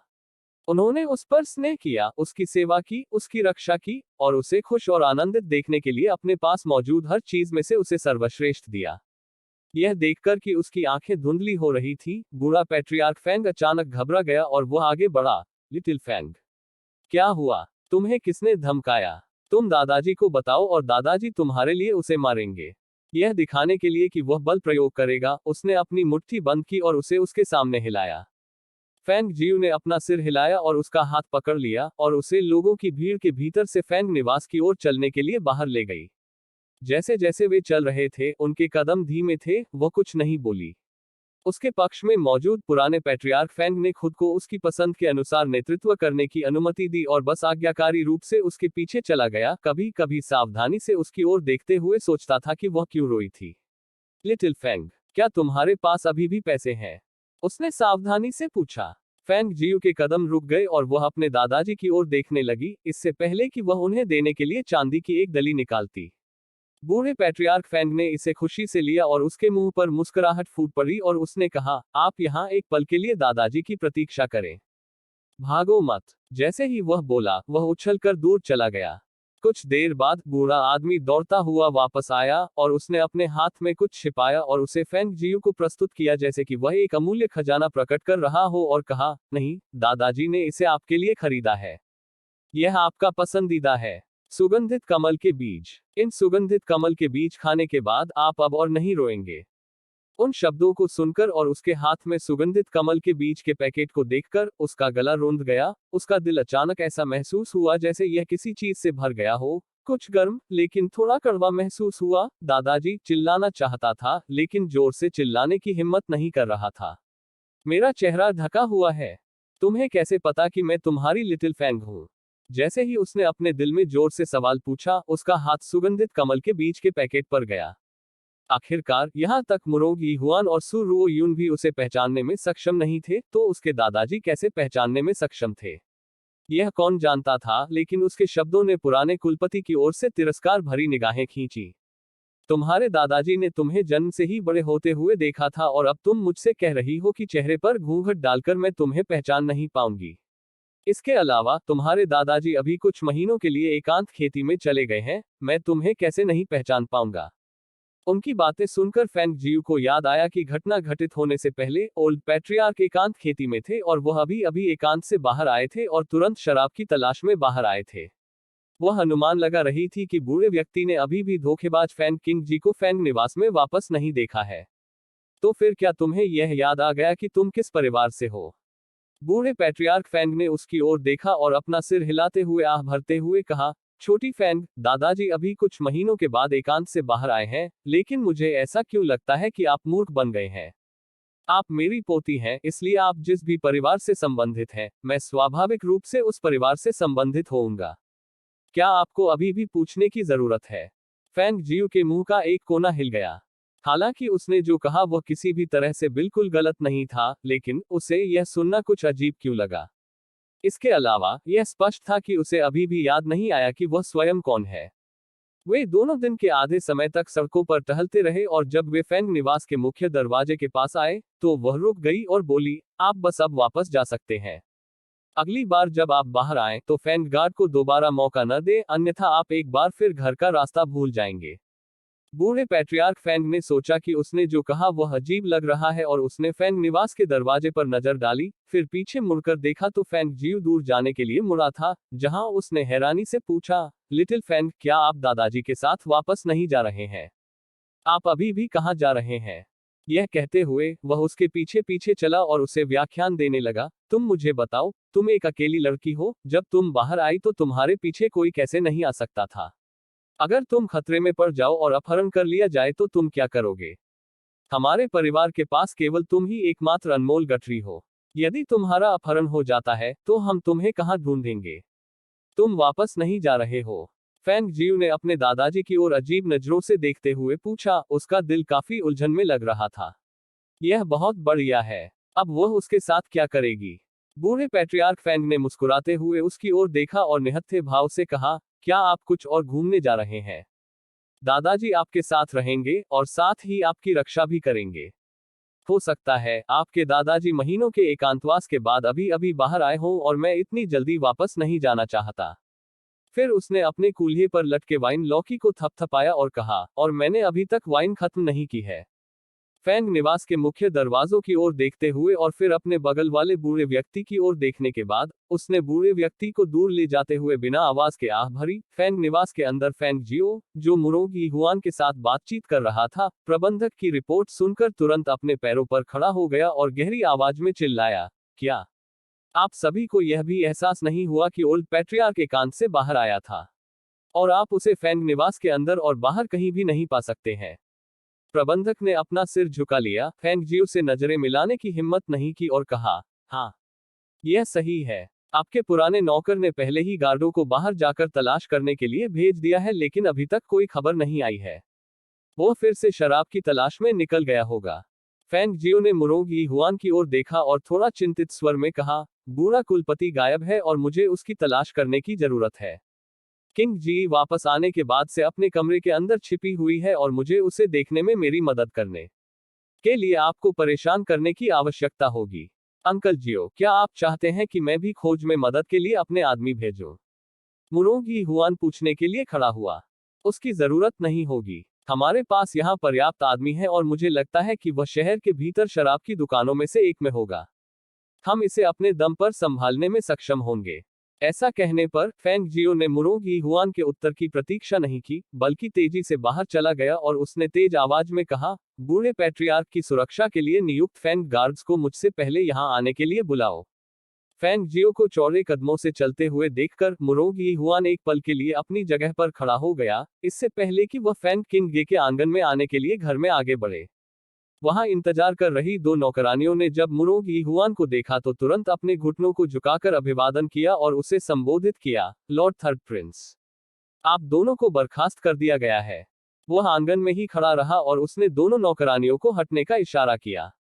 दोनों नौकरानियों ने एक दूसरे पर नजरें डाली और मुरोंग ही जुबान को स्वीकृति देते हुए सिर हिलाया और झुककर बाहर चली गई।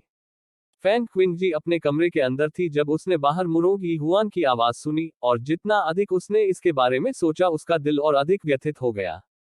किंग जी, मुझे तुमसे कुछ बात करनी है। वह दरवाजे के सामने खड़ा रहा और अंदर नहीं गया। कमरे का दरवाजा एक चरमराहट के साथ खुला और फैंग क्विंगजी उसके पीछे खड़ी थी और उसके चेहरे पर झुंझलाहट भरी अभिव्यक्ति थी और उसने पूछा, आप क्या कहना चाहते हैं? क्या आप मुझे यह बताने जा रहे हैं कि आपका इरादा जानबूझकर पीछे खड़े होकर मुझे किसी को थप्पड़ खाते हुए देखना नहीं था? या आप मुझे बता रहे हैं कि आपका दिल उस सुंदर लड़की से द्रवित हो गया है जिसने अपना चेहरा ढका हुआ था? मुरोंग ही हुआन ने उसकी बातें सुनते हुए अपने चेहरे पर अत्यधिक जटिल भाव के साथ उसकी ओर देखा। वह कुछ देर तक चुप रहा और फिर उसने कहा, मुझे क्षमा करें। उसे माफी मांगते देख फैन क्विंग जी का दिल जोर से धड़क उठा और अचानक घबरा गई। उसने कहा, बिग ब्रदर मुरोंग, मुझे लग रहा है कि पिछले कुछ महीनों से आप मुझसे बहुत दूर लग रहे हैं। क्या आप सचमुच अब मुझसे प्यार नहीं करते? किंग जी, तुम एक अच्छी लड़की हो, वास्तव में बहुत अच्छी हो। उसने अपनी आंखें नीची कर ली और अपने मन में उसने उस लड़की के बारे में सोचा जिसका चेहरा घूंघट में था और उसने कहा, यह कहा जा सकता है कि हम बचपन से एक दूसरे को पसंद करते थे और मैंने हमेशा सोचा था कि हम इसी तरह आगे बढ़ते रहेंगे, यहाँ तक कि कुछ महीने पहले मैं अपने शाही पिता से हमारी शादी को अंतिम रूप देने के लिए एक डिक्री जारी करने के लिए कहने के लिए तैयार था। बड़े भाई मुरोंग, आप मेरी पूरी बात सुनो। फिर उसने उसकी ओर देखा और जारी रखा, लेकिन हाल के महीनों में, जैसा कि आप महसूस कर रहे हैं, मैंने भी महसूस किया है कि हम दोनों एक दूसरे से दूर होते जा रहे हैं। मुझे नहीं पता कि अतीत में जब भी हम एक साथ होते थे तो मेरे दिल की धड़कनें बढ़ना कब बंद हो जाती थी। मुझे पता है कि यह आपके साथ बहुत क्रूर हो रहा है, लेकिन मैं आपसे झूठ नहीं बोलना चाहता। बिना किसी आवाज के उसे रोते हुए देखकर उसने अपनी आंखें घुमा ली और कहा, मैं वास्तव में पहले तुम्हारे पिता को हमारे बीच तय की गई सगाई को रद्द करने के बारे में बताना चाहता था, लेकिन चूंकि तुम्हारे दादाजी अचानक लापता हो गए थे, तुम्हारे पिता को उनकी तलाश के लिए गार्डों का नेतृत्व करना पड़ा। इस मामले के लिए मैं कुछ दिनों में तुम्हारे पिता से इस बारे में बात करूंगा। फैन किंग जी ने आगे बढ़कर उसे कसकर गले लगा लिया और असहाय होकर रोने लगा। नहीं, मैं ऐसा नहीं चाहता। बिग ब्रदर मुरोंग, मैं सगाई रद्द नहीं करना चाहता। मैं केवल तुमसे प्यार करता हूं और मैं तुम्हें बहुत लंबे समय से प्यार करता हूं। क्या तुम्हें यह भी पता है? उसने उसे पकड़ने दिया क्योंकि उसकी झुकी हुई आंखें अपराध बोध से भर गईं और उसने कहा, किंग जी, कृपया ऐसा मत करो। भविष्य में मैं अभी भी तुम्हें अपनी छोटी बहन की तरह ही मानूंगा, क्या यह भी अच्छा नहीं है? नहीं, मैं आपकी छोटी बहन नहीं बनना चाहती। मुझे यह नहीं चाहिए। बिग ब्रदर मुरोंग, मुझे बताओ, क्या ऐसा इसलिए है क्योंकि मैं बहुत अच्छी नहीं हूँ? या किस तरह से मैं बहुत अच्छा नहीं कर रही हूँ? मुझे बताओ, मैं बदल जाऊंगी। मैं निश्चित रूप से बदल जाऊंगी।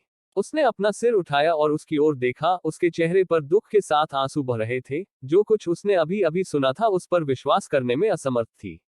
वह सचमुच उससे प्यार करती थी, सचमुच उससे सच्चा प्यार करती थी। उसके लिए उसने फैंग क्विंग जी की हर हरकत, उसके बोलने का तरीका, उसके तौर तरीके सीख लिए थे। उसके लिए वह अपना पूरा जीवन फैंग किंग जी की पहचान के साथ जी सकती थी, फैंग किंग जी के चेहरे के साथ उसका सामना कर सकती थी। लेकिन अब वह कह रहा था कि वह शादी रद्द करना चाहता है। फिर उसने उन हाथों को खींच लिया जो उसने उसकी कमर के चारों ओर कसकर पकड़ रखे थे और उसकी ओर अपराध बोध से देखते हुए कहा, किंग जी, मैं गुस्से में ऐसा नहीं कर रहा हूं। यह विचार मेरे दिल में काफी समय से चल रहा था और आज ही मैं इसे जोर से कह रहा हूँ। मैं वास्तव में आशा करता हूँ कि आप समझ सकते हैं कि दिल के मामलों में जबरदस्ती नहीं की जा सकती और मुझे बहुत खेद है कि मैंने आपको चोट पहुंचाई है। जैसे ही उसकी आवाज धीमी हुई, उसने दोबारा उसकी ओर नहीं देखा, बल्कि चौड़े कदमों से वहां से चला गया। फैंग क्विंगजी हताश और निराश होकर जमीन पर गिर पड़ी और एकटक होकर प्रस्थान कर रही आकृति की बेझिझक पीठ को घूर रही थी। उसके नाखून उसकी हथेलियों में गहराई तक गड़ रहे थे। काफी देर के बाद उसने अपनी आंखों के कोनों से आंसू पोंछे, उनमें भावना धीरे धीरे ठीक हो रही थी, जहां नफरत और दुष्टता की चमक धीरे धीरे बढ़ रही थी। मुरोंग हुआन, मैंने सिर्फ तुम्हारे लिए इतना कुछ किया। तुम मुझे इस तरह के एक शब्द के साथ कैसे निराश कर सकते हो? मैं तुम्हें अपने तरीके से चलने नहीं दूंगा। तुम मेरी किस्मत में हो। फैंग जियू के आंगन में शहर के दूसरी तरफ फैंग निवास में जो कुछ था, उससे बहुत अलग। पुराने पैट्रियार्क फैंग, जिन्हें उस स्थान पर वापस लाया गया था, एक बच्चे की तरह थे जो एक नई जगह की खोज कर रहे थे। आश्चर्य से अपने चारों ओर हर जगह देख रहे थे और उन्होंने जिज्ञासावश पूछा, लिटिल फैंग, यह किसका स्थान है? और आप भी, आपने अभी भी अपने चेहरे पर वह घूंघट क्यों पहना हुआ है? वह भुलक्कड़ हो सकता है, लेकिन उसने अपना दिमाग नहीं खोया है। यहाँ पूरी यात्रा के दौरान उन्हें एहसास हुआ कि कुछ सामान्य नहीं था, खासकर तब जब उनकी पोती, यहाँ तक जब वे इस निजी आंगन में आए थे, तब भी चेहरे पर घूंघट पहनना जारी रखा, जिससे उन्हें लगा कि कुछ गलत था। इसलिए उसकी आंखों में एक स्पष्ट चमक चमक उठी और उसके चेहरे पर एक शरारती मुस्कान चमक उठी। उसका हाथ ऊपर उठा और उसने उसके चेहरे से पर्दा हटा दिया। यह आंगन है। फैंग जियू स्तब्ध रह गया। इससे पहले कि वह अपनी बात पूरी कर पाती, उसके चेहरे पर पड़ा पर्दा हट गया, जिससे उसका विकृत चेहरा सामने आ गया, जो घावों से ढका हुआ था। वाह, क्या यहाँ क्या हुआ? बूढ़े पैट्रियार्क फैंग ने गहरी सांस लेते हुए हौंकते हुए गुस्से में पूछा। वह बस अपनी अनमोल पोती को थोड़ा चिढ़ाना चाहता था और उसने यह देखने के लिए उसके चेहरे का घूंघट खींच लिया था कि वह इसे अपने चेहरे पर क्यों पहने रहती है। उसने कभी नहीं सोचा था कि उसे पता चलेगा कि उसका चेहरा इस तरह विकृत हो गया है। यह उनकी सबसे प्यारी पोती थी, उनकी सबसे कीमती पोती। कौन था? उसे इतना नुकसान पहुंचाने की हिम्मत किसने की? फैंग जियू ने उसके चेहरे पर हाथ रखा। उसने कभी नहीं सोचा था कि वह अचानक उसके चेहरे का घूंघट खींच देगा। यह उसकी अपेक्षा से बिल्कुल परे था, क्योंकि वह कभी भी अपने दादाजी को अपना चेहरा नहीं देखने देना चाहती थी, जो इतनी बुरी तरह से विकृत हो गया था। वह कौन था? अपने दादाजी को बताओ। तुम्हारे चेहरे को इतना नुकसान पहुंचाने के लिए कौन जिम्मेदार था? वृद्ध कुलपति को बहुत पीड़ा महसूस हो रही थी और रिम्स के आसपास उनकी आंखें अनायास ही लाल हो गई थी। यहाँ तक जब वह बोल रहा था तो उसकी आवाज भी रुंधी हुई लग रही थी, क्योंकि वह उस चेहरे को घूर रहा था जो चाकू के निशानों से भरा हुआ था। वह वास्तव में कल्पना नहीं कर सकता था कि उसकी अनमोल पोती उस दर्द को कैसे सहन कर पाई होगी। कौन कौन इतना शातिर हो सकता है जो किसी लड़की का चेहरा इस हद तक बिगाड़ सकता है? फैंग जियू का दिल कांप उठा जब उसने लाल आंखों वाली बूढ़ी पितृसत्ता को बेहद भरी आवाज में बात करते हुए देखा, और उसने पूछने से पहले अपनी आंखें नीचे कर ली, मुझे इस तरह देखकर क्या आप अब भी सोचते हैं कि मैं आपकी पोती हूँ? इस तरह देखकर क्या आप अब भी पहचान सकते हैं कि क्या मैं वास्तव में आपकी पोती हूँ? उन शब्दों को सुनकर बूढ़े पैट्रियार्क फैंग अंततः अपने आंसू नहीं रोक सके, क्योंकि वे आंसू उनके वृद्ध चेहरे पर बह रहे थे। वह फैंग जियू को अपने आलिंगन में लेने के लिए आगे बढ़ा और उसके सिर पर धीरे से थपथपाया, जबकि उसने पूरी तरह से घुटी हुई लड़की को सांत्वना दी, छोटी फैंग, डरो मत, डरने की कोई जरूरत नहीं है। दादाजी तुम्हें पहचान सकेंगे, चाहे तुम कितनी भी बदल जाओ, दादाजी तुम्हें अभी भी पहचान लेंगे। दादाजी। फैंग जियू खुद को रोक नहीं सका और उसने पुकारा। बोला गया वह एक शब्द उसके दिल की गहराई से आया था, फैंग क्विंग जी के प्यार से भरा हुआ था और फैंग जियू की भावनाओं से भी भरा हुआ था। शायद जिस क्षण से उसने उसे पहली नजर में पहचाना, उसके दिल ने पहले ही उसे फैंग जियू के दादा के रूप में स्वीकार कर लिया था। बूढ़े पैट्रियार्क फैंग ने एक कदम पीछे हटते हुए अपने हाथों से उसके कंधों को पकड़ते हुए कहा, छोटे फैंग, दादाजी को बताओ, क्या उस अवधि में कुछ हुआ था जब दादाजी एकांत में थे? वह कौन था जिसने तुम्हारे चेहरे को विकृत कर दिया था? फैंग जियू काफी देर तक चुप रही और फिर उसने कहा, फैंग निवास में एक फैंग किंग जी है। क्या? बूढ़े पैट्रियार्क फैंग को यह कहते हुए आश्चर्य हुआ, आप कह रहे हैं कि घर पर एक धोखेबाज है? यह संभव नहीं है। ठीक है, आपके पिता, मेरा बेटा इतना मोटा नहीं है, वह संभवतः अपनी बेटी को कैसे नहीं पहचान सकता? उसे अपनी ओर देखते हुए बूढ़े पैट्रियार्क फैंग ने जल्दी से अपना हाथ लहराया और कहा, दादाजी आप पर संदेह नहीं कर रहे हैं, बल्कि बस इसे अविश्वसनीय मान रहे हैं। यह उतना बुरा नहीं है अगर यह अन्य लोग थे जो इसका पता लगाने में विफल रहे थे, लेकिन हमारे अपने परिवार के सदस्यों को कुछ भी समझ में नहीं आ सकता है! Exclamation question mark, exclamation question mark, exclamation question mark. उसने आगे कुछ भी उल्लेख नहीं किया, उसने बस उसकी ओर देखा और मना लिया, दादाजी आप घर जा सकते हैं और देख सकते हैं, लेकिन मुझे आशा है कि आप मेरे यहाँ होने की बात किसी और से नहीं कहेंगे। जब ओल्ड पैट्रियार्क फैंग ने यह सुना तो वह क्षण भर के लिए स्तब्ध रह गए। तुम्हारा अपने दादाजी के साथ घर जाने का इरादा नहीं है? क्या तुम्हें चिंता है कि तुम्हारे पिता तुम पर विश्वास नहीं करेंगे, या कि तुम इस बुरे आदमी पर विश्वास नहीं करते हो? उसने दृढ़ भाव से अपना सिर हिलाया। अगर आपको हवेली में रहने वाली फैंग क्विंग जी से मिलने के बाद भी लगता है कि मैं आपकी पोती हूं, तो मैं आपके पीछे आऊंगी। बूढ़े पैट्रियार्क फैंग पूरे समय चुप रहकर अपनी लंबी सफेद दाढ़ी पर हाथ फेरते हुए गहरे विचारों में डूबे हुए थे। चूंकि यह मामला है, तो दादाजी पहले यह देखने के लिए वापस जाएंगे कि घर वापस क्या हो रहा है। चिंता मत करो, आप निश्चिंत हो सकते हैं कि दादाजी जल्द ही वापस आएंगे। वो अब एक प्रभावशाली आभा बिखेर रहा था, उसका चेहरा गंभीर था और अब उसमें पहले जैसी लापरवाह अभिव्यक्ति नहीं थी। यह उस व्यक्ति की दबंग आभा थी जिसने इतने बड़े कुल का नेतृत्व किया। उसका दिल गुस्से से कांप रहा था क्योंकि उसने खुद से कसम खाई थी, अगर फैंग मैंशन में वास्तव में कोई धोखेबाज था, तो वह निश्चित रूप से अपराधी था जिसने उसकी प्यारी पोती के साथ ऐसा घृणित काम किया था। वह उसे आसानी से नहीं जाने देगा। फैंग जियू की ओर मुड़ने और खिलखिलाने से पहले उसकी आंखों में एक ठंडी चमक चमकी। छोटे फैंग, डरो मत, एक पल के लिए यहाँ रुको, दादाजी तुरंत देखने के लिए घर जाएंगे। चिंता मत करो, दादाजी तुम्हें लेने आएंगे। जब उसने यह सुना तो उसका दिल गर्मजोशी से भर गया और उसने मुस्कुराते हुए सिर हिलाया। मम्मा। हालांकि उसने इतनी जल्दी वापस लौटने की योजना नहीं बनाई थी, क्योंकि अब उसकी उपस्थिति के बारे में उसे पता चल गया था। वह इंतजार करती और देखती कि चीजें कैसी चल रही हैं। ओल्ड पैट्रियार्क फैंग द्वारा उससे वादा करने के बाद वह तेजी से चला गया और फैंग निवास की ओर वापस चला गया। निवास के पास पीछे की एक गली में उसकी मुलाकात उस व्यक्ति से हुई जो उसे हर जगह खोज रहा था, उसका अपना बेटा फैंग जियो। जब फैंग जियो ने उसे देखा तो वह चिंता और राहत दोनों के साथ उसकी ओर दौड़ा। पिताजी, आप कहाँ गए थे? आप अपने साथ किसी और को क्यों नहीं लाए? मैं पहले ही पूरे शहर के शराब घरों की तलाशी ले चुका हूँ और अभी तक आपका कोई पता नहीं लगा सका। बूढ़े पैट्रियार्क फैंग ने उसके हाथ पकड़ लिए और उस पर कृपालु दृष्टि डाली, जबकि वह स्पष्ट रूप से दबे हुए गुस्से के साथ बड़बड़ा रहा था, बेहतर होगा कि तुम तैयार रहो। वापस जाओ और मैं तुम्हें दिखाऊंगा कि तुम कितने उलझे हुए मूर्ख हो। फैंग जियो अचंभित रह गया, उसे नहीं पता था कि उसने ऐसा क्या किया है कि उसके पिता का गुस्सा भड़क गया है। वह बस पूछने ही वाला था कि तभी ओल्ड पैट्रियार्क फैंग मुड़ा और तेजी से उनके निवास की ओर चला गया और चिल्लाया, जाओ और सभी को बताओ कि ओल्ड पैट्रियार्क मिल गया है। उन सभी को वापस ले आओ अभी। हाँ, उसके पीछे वाले गार्ड ने उत्तर दिया और संदेश प्रसारित करने के लिए तेजी से चला गया। फैंग जियाओ ने उसे पकड़ने के लिए बड़े कदम उठाए और उसने पूछा, पिताजी क्या हुआ? आपको इतना गुस्सा किसने दिलाया? बूढ़े पैट्रियार्क फैंग ने बस उसे नजरअंदाज कर दिया क्योंकि वह गहरे भाव के साथ गुस्से में वापस चला गया। उसकी आंखें गुस्से से भरी हुई थी और उसकी डराने वाली आभा फैंग जियो के लिए भी दमघोंटू थी, जो डर के धागे में बंधा हुआ था और मदद नहीं कर सकता था, लेकिन आश्चर्यचकित था कि आखिर में क्या हुआ था। एक बार जब वे फैंग हवेली में दाखिल हुए तो ओल्ड पैट्रियार्क फैंग मुख्य सीट पर बैठ गए और जोर से अपनी मुट्ठी मारते हुए चिल्लाए, जाओ और उस व्यक्ति को बुलाओ। भ्रमित फैंग जियो तुरंत आगे आए और पूछा, पिताजी आप जिस व्यक्ति का जिक्र कर रहे हैं वह कौन है? बेशक यह मेरी अनमोल पोती है, उन्होंने तीखे स्वर में कहा और उन शब्दों पर बहुत जोर दिया जो उन्होंने गुस्से में उगले थे। उनके शब्द एक तेज तलवार की तरह थे जो अभी अभी खुली हुई थी। किंग जी। फैंग जियो एक बार फिर स्तब्ध रह गया और उसने अपने क्रोधित पिता पर एक त्वरित नजर डाली और सावधानी से पूछा, पिताजी आप किंग जी की तलाश क्यों कर रहे हैं?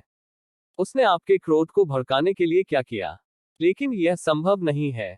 आपकी बंद दरवाजे की खेती के बाद आप तुरंत बाहर चले गए ताकि वह आपसे मिल न सके। आप दोनों को आखिरी बार मिले हुए कुछ महीने हो गए हैं, वह आपको इतना गुस्सा कैसे दिला सकती है? बैंग। बूढ़े पैट्रियार्क फैंग ने एक बार फिर खड़े होकर अपना हाथ जोर से मेज पर पटका और चिल्लाया, उसकी नसें बाहर आ गई, मैंने कहा उस व्यक्ति को लाओ। फैंग जियो अपने पिता के अचानक क्रोध से बुरी तरह हिल गया था, यहां तक कि बिना उसकी जानकारी के उसके पैर भी कांपने लगे थे। केवल ईश्वर ही जानता है कि उसने वर्षों से अपने पिता को इतना क्रोधित नहीं देखा था। आगे पूछने की हिम्मत किए बिना उसने मनाते हुए कहा, ठीक है, इतना गुस्सा मत हो, मैं तुरंत उसे लाने के लिए किसी को बुला लूंगा।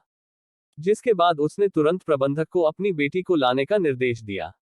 उसी क्षण फैंग क्विन जी के आंगन में एक अधेड़ उम्र का व्यक्ति उसके कमरे के दरवाजे के सामने बिना आवाज के प्रकट हुआ और उसने पुकारा, मालकिन। जब फैंग क्विन जी ने आवाज सुनी तो वह थोड़ा चौंक गई, लेकिन तुरंत कहा, अंदर आओ। वह आदमी एक फ्लैश की तरह तेजी से आगे बढ़ा और ठीक उसके सामने आ गया। वह मेज के पास बैठी थी और वह आगे बढ़ा और फुसफुसाहट में अपनी आवाज धीमी कर दी, बूढ़े पैट्रियार्क फैंग को ढूंढ लिया गया है। और जैसे ही वह वापस आया, उसने मालकिन को देखने के लिए चिल्लाया। जैसे ही हम बात कर रहे हैं, स्टीवर्ड अपने रास्ते पर है। इस असामान्य स्थिति को देखते हुए मैं विशेष रूप से इसकी रिपोर्ट करने के लिए आगे आया हूं। जब उसने यह सुना तो कुछ देर तक सोचते सोचते उसकी आंखें थोड़ी धुंधली हो गईं। ठीक है, मुझे मिल गया है, पहले बाहर जाओ, किसी को भी तुम्हें पता न चलने दो। हाँ, आदमी ने जवाब दिया और एक झटके में गायब हो गया। वह कमरे में बैठ गई क्योंकि उसके दिमाग में कई विचार घूम रहे थे। थोड़ी देर के बाद उसने अपने आंगन के बाहर तेजी से कदमों की आहट सुनी जो उसके दरवाजे की ओर बढ़ रही थी। मिस, मास्टर ने आपको हॉल में बुलाया है। वह खड़ी हुई और दरवाजे के पास गई और जब दरवाजा खोला तो चिंता से भरे चेहरे के साथ उसने पूछा, अंकल चेंग, क्या दादाजी मिल गए? मिस, चिंता मत करो, बूढ़ा मास्टर मिल गया है। स्टीवर्ड ने हंसते हुए उत्तर दिया। बूढ़े मास्टर और मास्टर हॉल में मिस का इंतजार कर रहे हैं, कृपया अभी आगे बढ़ें। ठीक है। उसने सिर हिलाया और मुख्य हॉल की ओर चल दी। मुख्य हॉल में फैंग जियो ने अभी अभी परोसी गई चाय की प्याली ली और अपने पिता के हाथों में रख दी और आदरपूर्वक कहा, पिताजी, पहले अपना गला ठीक करने के लिए एक पे पी लें। बूढ़े पैट्रियार्क फैंग ने कोई जवाब नहीं दिया, केवल दरवाजे की ओर ध्यान से देखते रहे। फैंग किंग जी का इंतजार करते रहे। वास्तव में क्या हुआ? फैंग जियो का दिल अभी भी सवालों के साथ साथ बेचैनी से भरा हुआ था, लेकिन उसने आगे की जांच नहीं की। यह देखते हुए कि उसके पिता कितने अजीब व्यवहार कर रहे थे, उसने नहीं सोचा था कि वह उनसे कोई उत्तर प्राप्त कर पाएगा। यह देखते हुए कि चीजें कैसे चल रही थी, ऐसा लगता है कि यह सब किंग जी से संबंधित था। बूढ़े मास्टर, युवा मिस यहाँ है। यह सुनकर फैंग जियो बस खड़ा होने वाला था और सिर झुकाने वाला था, लेकिन जब उसने मुश्किल से अपनी सीट से अपना बट उठाया तो विशाल हॉल में एक जोरदार धमाका गूंज उठा। बूढ़े पैट्रियार्क फैंग ने मेज पर अपना हाथ पटक दिया, जिससे भव्य और दबंग आभा झलक रही थी। बैठो। फैंग जियो अपने पिता के प्रभुत्व के इस प्रदर्शन से हैरान रह गया था, यहां तक उसके पैर भी थोड़ा कांप रहे थे। वो तुरंत उचित और सम्मानजनक तरीके से सीधा बैठ गया, जैसे ही उसने अपने पिता पर आशंका की दृष्टि डाली।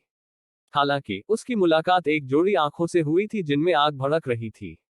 वह केवल इस अन्यायपूर्ण स्थिति के लिए खुद को त्याग सकता था जिसमें वह था। अपना गला साफ करते हुए उसने सावधान तरीके से पूछा, पिताजी, कृपया इस तरह की बात सामने न रखें, यदि नहीं तो आप बाद में किंग जी को डरा देंगे। अपने पिता की समझ से वह बहुत परिचित था, यह उसकी हड्डियों में गहराई तक समा गया था। हालांकि उसकी हरकतें क्रूर और बेलगाम लगती थी, लेकिन जब उसके परिवार की बात आती थी तो वह हमेशा एक नर्म स्थान रखता था और तुरंत एक अलग व्यक्ति में बदल जाता था। अब वह दबंग जनरल नहीं रहेगा जिसके लिए वह प्रसिद्ध था, इसके बजाय वह सौम्य और मिलनसार होगा। बूढ़े पैट्रियार्क फैंग ने बात नहीं की, लेकिन उनकी तेज और मेहनती निगाहें हॉल में प्रवेश करने वाले व्यक्ति पर पड़ी। उस परिचित चेहरे को देखकर उनकी आंखें सिकुड़ गईं। सचमुच वहां दो पोतियां थीं। एक जिसका चेहरा नष्ट हो गया था, एक ऐसा चेहरा जिसका उसने वर्षों से विकास होते देखा था। उसने अपनी आंखें सिकोड़ ली, जैसे उसकी उन बुद्धिमान आंखों में एक चमक चमक उठी। जब वह अंदर आई तो फैंग क्विंग जी को अपने ऊपर ओल्ड पैट्रियार्क फैंग की जलती हुई नजर महसूस हुई और उसे यह कुछ अजीब लगा। वह उसे इस तरह क्यों घूर रहा था? क्या उसे पता चला कि वह असली किंग जी नहीं थी? Exclamation question mark exclamation question mark exclamation question mark. दादाजी, पिताजी, उसने प्रसन्न स्वर में चिल्लाकर दमघोंटू माहौल को हल्का करने की कोशिश की। वह ओल्ड पैट्रियार्क फैंग के पास गई और प्यार से अपना हाथ उसके गले में डाल दिया। वह एक उज्ज्वल मुस्कान के साथ मुस्कुराई और अपनी हिरनी जैसी आंखों से उसे मासूमियत से देखा। दादाजी, छोटे फैंग ने आपको बहुत याद किया। जब से आप अपने करीबी दरवाजे की खेती में आए हैं, मैंने आपको कई महीनों से नहीं देखा है। सामान्य हर्षित उत्तर के बजाय बूढ़े पैट्रियार्क फैंग ने उस पर अपनी निगाहें गड़ा दी, जैसे कि उसके अंदर देखने की कोशिश कर रहा हो। उसका दिल सदमे से हिल गया। दादाजी, क्या बात है? उसने एक कदम पीछे हटते हुए अवचेतन रूप से उसकी बाहों को भी छोड़ दिया था, क्योंकि वह बेचैनी से उसकी ओर देख रही थी। जब फेंग जियो ने स्थिति देखी तो वह तुरंत पास आया। पिताजी, किंग जी आपसे बात कर रहे हैं। मुझे याद है कि तुम्हारी बाह पर फीनिक्स बर्थमार्क है। अपना कोट उतारो और मुझे दिखाओ। बूढ़े पैट्रियार्क फेंग ने उसकी अभिव्यक्ति में किसी भी सूक्ष्म बदलाव की तलाश में उस पर अपनी निगाहें जमाई। जब उन्होंने यह सुना तो न केवल किंग जी स्तब्ध रह गए, बल्कि फेंग जियो ने भी अपनी आंखें चौड़ी कर ली, इससे पहले कि वह भड़क गए और अप्रसन्न स्वर में बोले, यह क्या है? उस पिता से आपका क्या मतलब है? आप अचानक किंग जी का जन्मचिन्ह क्यों देखना चाहते हैं? दादाजी, क्या आपको मुझ पर शक है? क्या आपको लगता है कि मैं आपकी पोती नहीं हूं? जब उसने व्यथित और उदास भाव से उसकी ओर देखा तो उसकी आंखें फटी रह गईं। फेंग जियो मदद नहीं कर सका, लेकिन बुरा महसूस किया और उसने तुरंत उसे सांत्वना दी। किंग जी, आपके दादाजी का यह मतलब नहीं था, यह वह नहीं है जो आप सोचते हैं। हालांकि पुराने पैट्रियार्क फेंग ने केवल घुरघुराहट दिखाई और फेंग जियो के प्रति उदासीनता की ठंडी नजर डाली और किंग जी की ओर देखा। उसने भौहें सिकोड़ ली और कठोर स्वर में मांग की, मुझे फीनिक्स बर्थमार्क दिखाओ। पिता, चुप रहो। बूढ़े पैट्रियार्क फेंग पीछे हटे और उस पर तेज नजर डाली। फेंग जियो ने तुरंत जिप बंद कर दी और एक और शब्द बोलने की हिम्मत नहीं की। फेंग किंगे ने अपने होंठ काटे और उसके आंसू गिरने लगे। दादाजी, नाराज मत होइए, चूंकि दादाजी फीनिक्स बर्थमार्क देखना चाहते हैं, इसलिए मैं दादाजी को इसे देखने दूंगा। उसने अपना कोट उतारा और लाल फीनिक्स बर्थमार्क दिखाया जो उसकी बर्फीली गोरी बाह पर था। पिताजी, देखिए, क्या वह किंग जी का जन्मचिन्ह वही नहीं है? उसे सचमुच समझ नहीं आ रहा था कि उसके पिता क्या कर रहे हैं। वापस आने पर वह अचानक गुस्से में कैसे आ गया और फेंग गे का बर्थमार्क देखने की जिद करता रहा। क्या उसने सोचा था कि किसी ने वास्तव में उसकी अपनी बेटी को बाहर कर दिया है? वह अपनी बेटी को रोज देखता है, उसके हर हाव भाव, उसके चेहरे, उसके व्यवहार से वह बहुत परिचित था। वह धोखेबाज कैसे हो सकती है? क्या इस तरह के हास्यास्पद विचार पर पहुंचना थोड़ा दूर की कौड़ी नहीं थी कि किसी ने वास्तव में खुद को उनकी अपनी बेटी के रूप में पेश किया था और उन्हें इसके बारे में पता नहीं था? उस फीनिक्स बर्थमार्क को देखकर बूढ़े पैट्रियार्क फेंग ने अपनी भौहें सिकोड़ ली और कहा, यहां आओ। पिता, पुराने पैट्रियार्क फेंग ने फेंग जियो के गुस्से की उपेक्षा की और फेंग जी को घूर कर देखा। यहां आओ। उनकी आवाज पूरे हॉल में गूंज उठी। फेंग जी ने अपने होठों को हल्के से काटा और शिकायत भरी दृष्टि के साथ वह ओल्ड पैट्रियार्क फेंग के करीब चली गई और जल्द ही उसकी जांच करने वाली निगाहों के सामने आ गई। बूढ़े पैट्रियार्क फेंग ने उसकी ओर देखा और अपनी 2 उंगलियों से उन्हें चाय में डुबोया और फीनिक्स बर्थमार्क को रगड़ना शुरू कर दिया। जन्मचिन्ह बिना किसी परिवर्तन के बना रहा, यह उतना फीका नहीं पड़ा जितना उसने सोचा था। यह देखकर उसकी भौहें और अधिक सिकुड़ गईं। दादाजी, क्या मैं अपना कोट वापस पहन सकता हूँ? जब उसने ओल्ड पैट्रियार्क फेंग की ओर देखा तो उसकी आवाज घुट रही थी और उसके भाव आहत थे।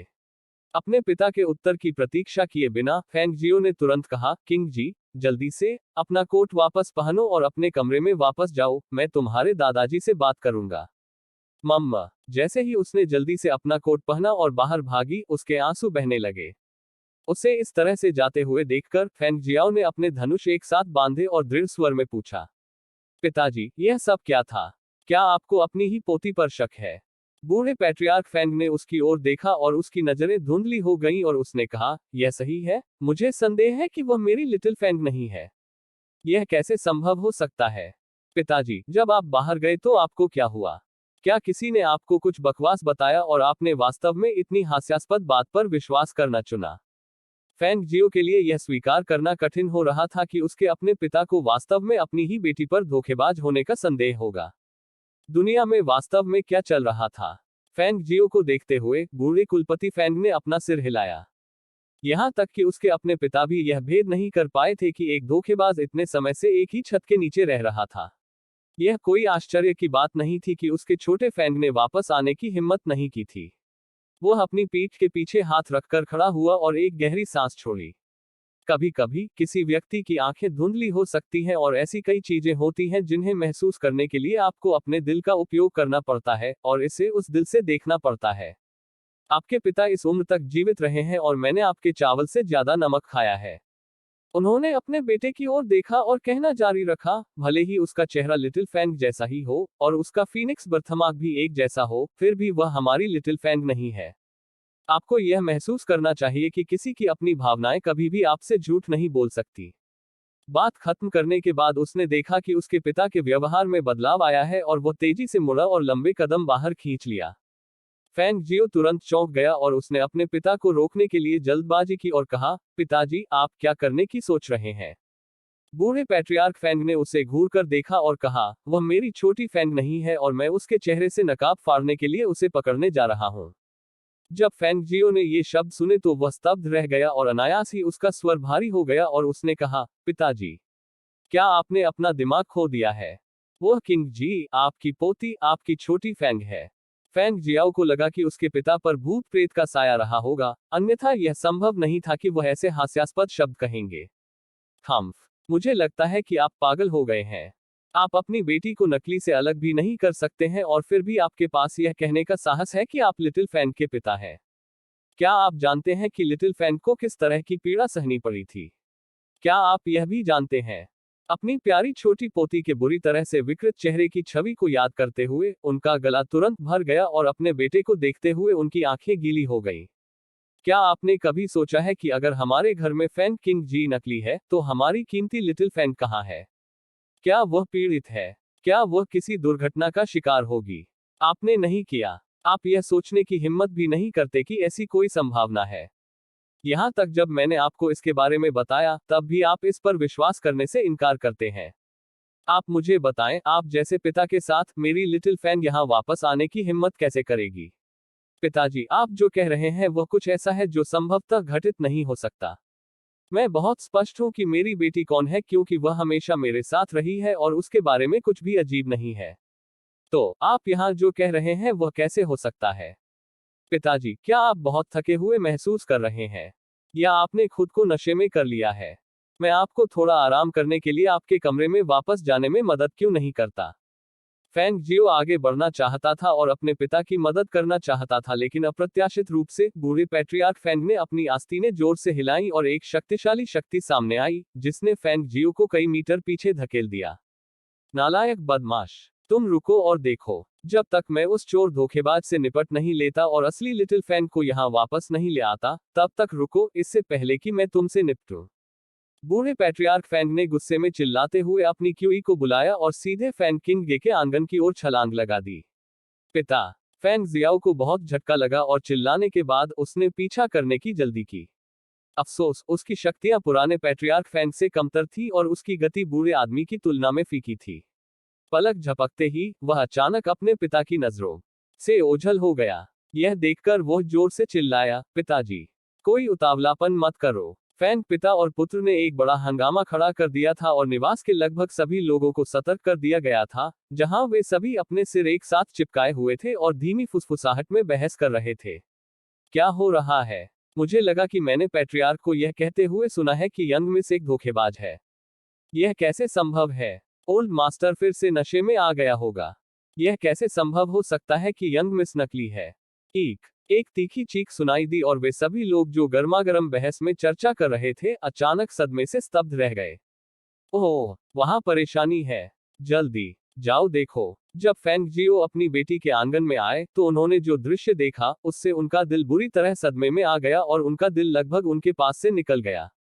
उसने देखा कि पुराने पैट्रियार्क फैंग ने न जाने कहां से एक लंबी तलवार खींच ली थी, जबकि तलवार उसके दोनों हाथों में रहस्यमयी शक्तियों से भरी हुई थी और वह तलवार को बेतरतीब ढंग से काट रहा था, जबकि उसकी बेटी डर के मारे चिल्लाते हुए बगल में छिप गई थी। पिताजी, आप क्या कर रहे हैं? वह सदमे में चिल्लाया, तेजी से आगे बढ़ता हुआ उसके हाथ से तलवार छीन लेना चाहता था ताकि वह किसी को चोट न पहुंचा सके। कौन जानता होगा कि बूढ़े कुलपति ने अचानक पलटकर उसे दूर धकेल दिया और चिल्लाया, मुझसे दूर हो जाओ। यह बूढ़ा आदमी उसे मारने जा रहा है। मैं उसे मार डालूंगा। फैंग जियो के चेहरे से सारा रंग उड़ गया और उसने एक बार फिर आगे बढ़कर अपने पिता को पीछे से कसकर पकड़ लिया और कहा, पिताजी, होश में आ जाओ। वह किंग जी है। यह आपकी पोती है। वह नहीं है। वह नहीं है। उसने मेरी लिटिल फैंग को चोट पहुंचाई है। वह पहले ही मेरी लिटिल फैंग को चोट पहुंचा चुकी है। अर्ग, मुझे जाने दो। मैं उसे मारने जा रहा हूं। बूढ़े पैट्रियार्क की आंखें लाल और खून से लथपथ थी क्योंकि वह लगभग उन्मत्त रूप से चिल्लाता रहा, आगे बढ़ने के लिए संघर्ष कर रहा था। कोई भी उस फैंग क्विंग जी को नहीं देख सका, जिसके घबराए हुए चेहरे से लगातार आंसू बह रहे थे। उसने अचानक ओल्ड पैट्रियार्क फैंग पर खुशी से भरी एक बहुत ही संक्षिप्त लेकिन बेहद जहरीली नजर डाली। वह विजयी दृष्टि केवल कुछ क्षणों के लिए ही चमकी थी, इतनी तेजी से कि वहां मौजूद किसी ने भी उस पर ध्यान नहीं दिया। वह जोर जोर से चिल्लाती रही और अत्यधिक घबराई हुई लग रही थी और चिल्ला रही थी, पिताजी, मुझे बचा लो, पिताजी, दादाजी मुझे मारना चाहते हैं। वाह! जब फैंग जियाओ ने अपनी प्यारी बेटी की असहाय और करुण पुकार सुनी तो वह अपने पिता की ओर देखने लगा, जिनकी आंखें लगभग उन्मत्त लग रही थी। यह देखकर कि उसके पिता अभी भी दबाए जाने से इनकार कर रहे थे, उसने अंततः निर्णय लिया कि उसे अनादर का पाप करना होगा। उसने नीचे की ओर जोरदार प्रहार किया और अपने पिता को नीचे गिरा दिया। बजना! बूढ़े पैट्रियार्क फैंग का शरीर शिथिल हो गया और उनके हाथ में पकड़ी तलवार जमीन पर गिर गई। पूरा प्रांगण तब शांत हो गया जब उन्होंने देखा कि वृद्ध कुलपति बेहोश हो गए थे। प्रमुख प्रबंधक, जाकर सीनियर लिन को आने और मेरे पिता को ध्यान से देखने के लिए आमंत्रित करें। फैंग जियो ने आदेश दिया। उसका चेहरा गंभीर था और उसने ओल्ड पैट्रियार्क को ऊपर उठाया, हेड स्टीवर्ड को बुलाया जो आंगन के ठीक बाहर खड़ा था। हाँ, हेड स्टीवर्ड ने जल्दी से स्वीकार किया और आवास के भीतर मरहम लगाने वाले का पता लगाने से पहले घूरने वाले दर्शकों को तुरंत तितर बितर कर दिया। तभी फैंग क्विंग जी चलती हुई आई। उसका चेहरा अभी भी डरा हुआ था और उसने पूछा, पिताजी, दादाजी को क्या हुआ? क्या तुम्हें चोट लगी? फैंग जियाओ ने उसकी ओर मुड़ते हुए पूछा। उसका आंसुओं से भरा चेहरा देखकर उसने सांत्वना देते हुए कहा, डरने की कोई जरूरत नहीं है, तुम्हारे पिता के यहाँ रहते हुए कोई भी तुम्हें नुकसान नहीं पहुंचा पाएगा। बस अपने कमरे में वापस जाओ और पिताजी तुम्हारे दादाजी को वापस ले आएंगे। बोलते समय जब वह बाहर चलने लगा तो उसने अचेतन वृद्ध कुलपति को पकड़ लिया। पिताजी, मैं भी आपके साथ चलना चाहता हूँ। वह छोटे छोटे कदमों से तेजी से संभली और बोली, मुझे दादाजी की चिंता हो रही है। ठीक है। फैंग जियो ने सिर हिलाया और उसे अपने पीछे चलने की अनुमति दी। बूढ़े कुलपति को अपने बिस्तर पर लिटाने के कुछ ही क्षण बाद एक बूढ़ा आदमी हेड स्टीवर्ड के नेतृत्व में अंदर आया। मालिक! बूढ़े व्यक्ति ने फैंग जियाओ को अभिवादन किया। सीनियर लिन, जल्दी से मेरे पिता को देखने आओ। देखो कि क्या वह किसी भी तरह से अस्वस्थ है। फैंग जियो ने सीनियर लिन को आगे आने का इशारा करते हुए उत्सुकता से कहा। हाँ, सीनियर लिन ने स्वीकार किया और ओल्ड पैट्रियार्क फैंग का चेकअप कराने के लिए आगे बढ़ने से पहले उन्होंने बिस्तर के पास फैंग किंग जी पर नजर डाली। थोड़ी देर बाद उसने अपने हाथ पीछे खींच लिए और पूछा, मास्टर, क्या घर वापस आने के बाद ओल्ड मास्टर ने कोई अजीब व्यवहार दिखाया? फैंग जियो की आंखें चिंता से भर गईं और उन्होंने आह भरते हुए कहा, पिताजी एकांत से बाहर आने के तुरंत बाद बाहर चले गए और मुझे लगा कि वह फिर से शराब पीने चले गए हैं। मैंने उन्हें अचानक मुख्य सड़क पर देखने की उम्मीद नहीं की थी और मैंने पहले ही देख लिया था कि वह वास्तव में अच्छे मूड में नहीं थे। वापस आने के तुरंत बाद वह गुस्से में आ गए थे और दावा किया था कि किंग जी उनकी पोती नहीं थी और यहां तक कि किंग जी के आंगन में चार्ज करने के लिए चले गए थे। जब तक मैं वहां पहुंचा, जल्दी करो, मैंने उसे हर जगह तलवार घुमाते हुए देखा और मेरा दिल लगभग मेरी छाती से बाहर निकल आया। फिर वह एक क्षण झिझका और कुछ देर सोचने से पहले बोला, और उस क्षण मैंने देखा कि उसके चेहरे के भाव बिल्कुल ठीक नहीं लग रहे थे।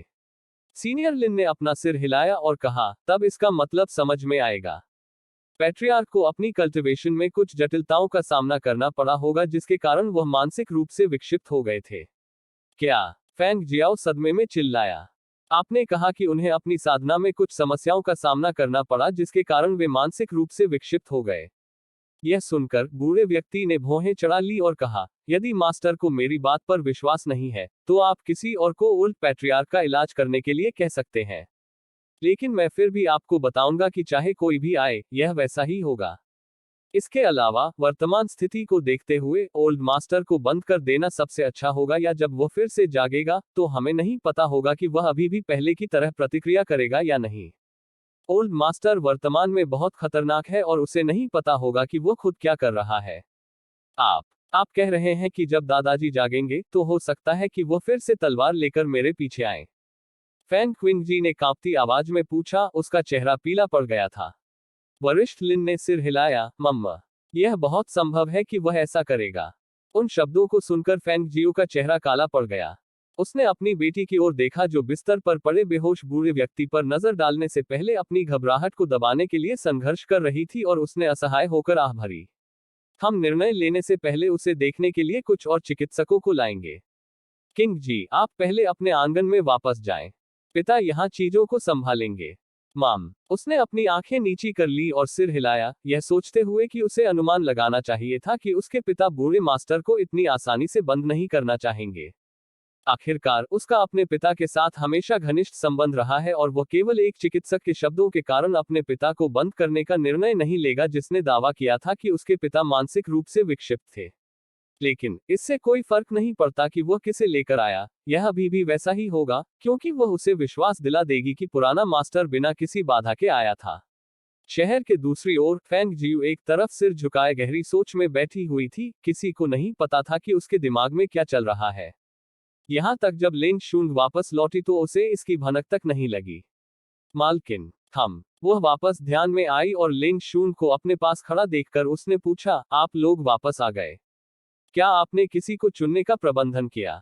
हाँ, यंग मास्टर ने उनमें से 5 खरीदे हैं और मैं मालकिन को सामने के आंगन में लाने के लिए यहाँ हूँ। माम। फिर उसने अपने चेहरे पर घूंघट डाल लिया और धीरे धीरे सामने आंगन की ओर चल दी।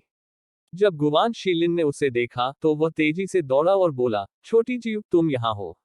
आओ देखो, मैंने उनमें से 5 खरीदे हैं और उनमें से एक तो रसोइया भी है। इतना कहने के बाद वह मुड़ा और वहां खड़े कई लोगों से कहा, आप सभी अपना सिर उठाएं ताकि मेरी छोटी बहन को आप पर नजर डालने दें। हाँ, वे सभी घबराकर अपना सिर ऊपर उठाने से पहले एक साथ गाते थे। जब उन्होंने साफ सुथरी और सुंदर लड़की को अपनी आंखों के सामने खड़ा देखा तो कई लोग तुरंत मंत्रमुग्ध हो गए, लेकिन उन्होंने उसे बहुत ज्यादा घूरने की हिम्मत नहीं की और एक बार उस पर नजर डालने के बाद तुरंत अपनी आंखें नीचे कर ली।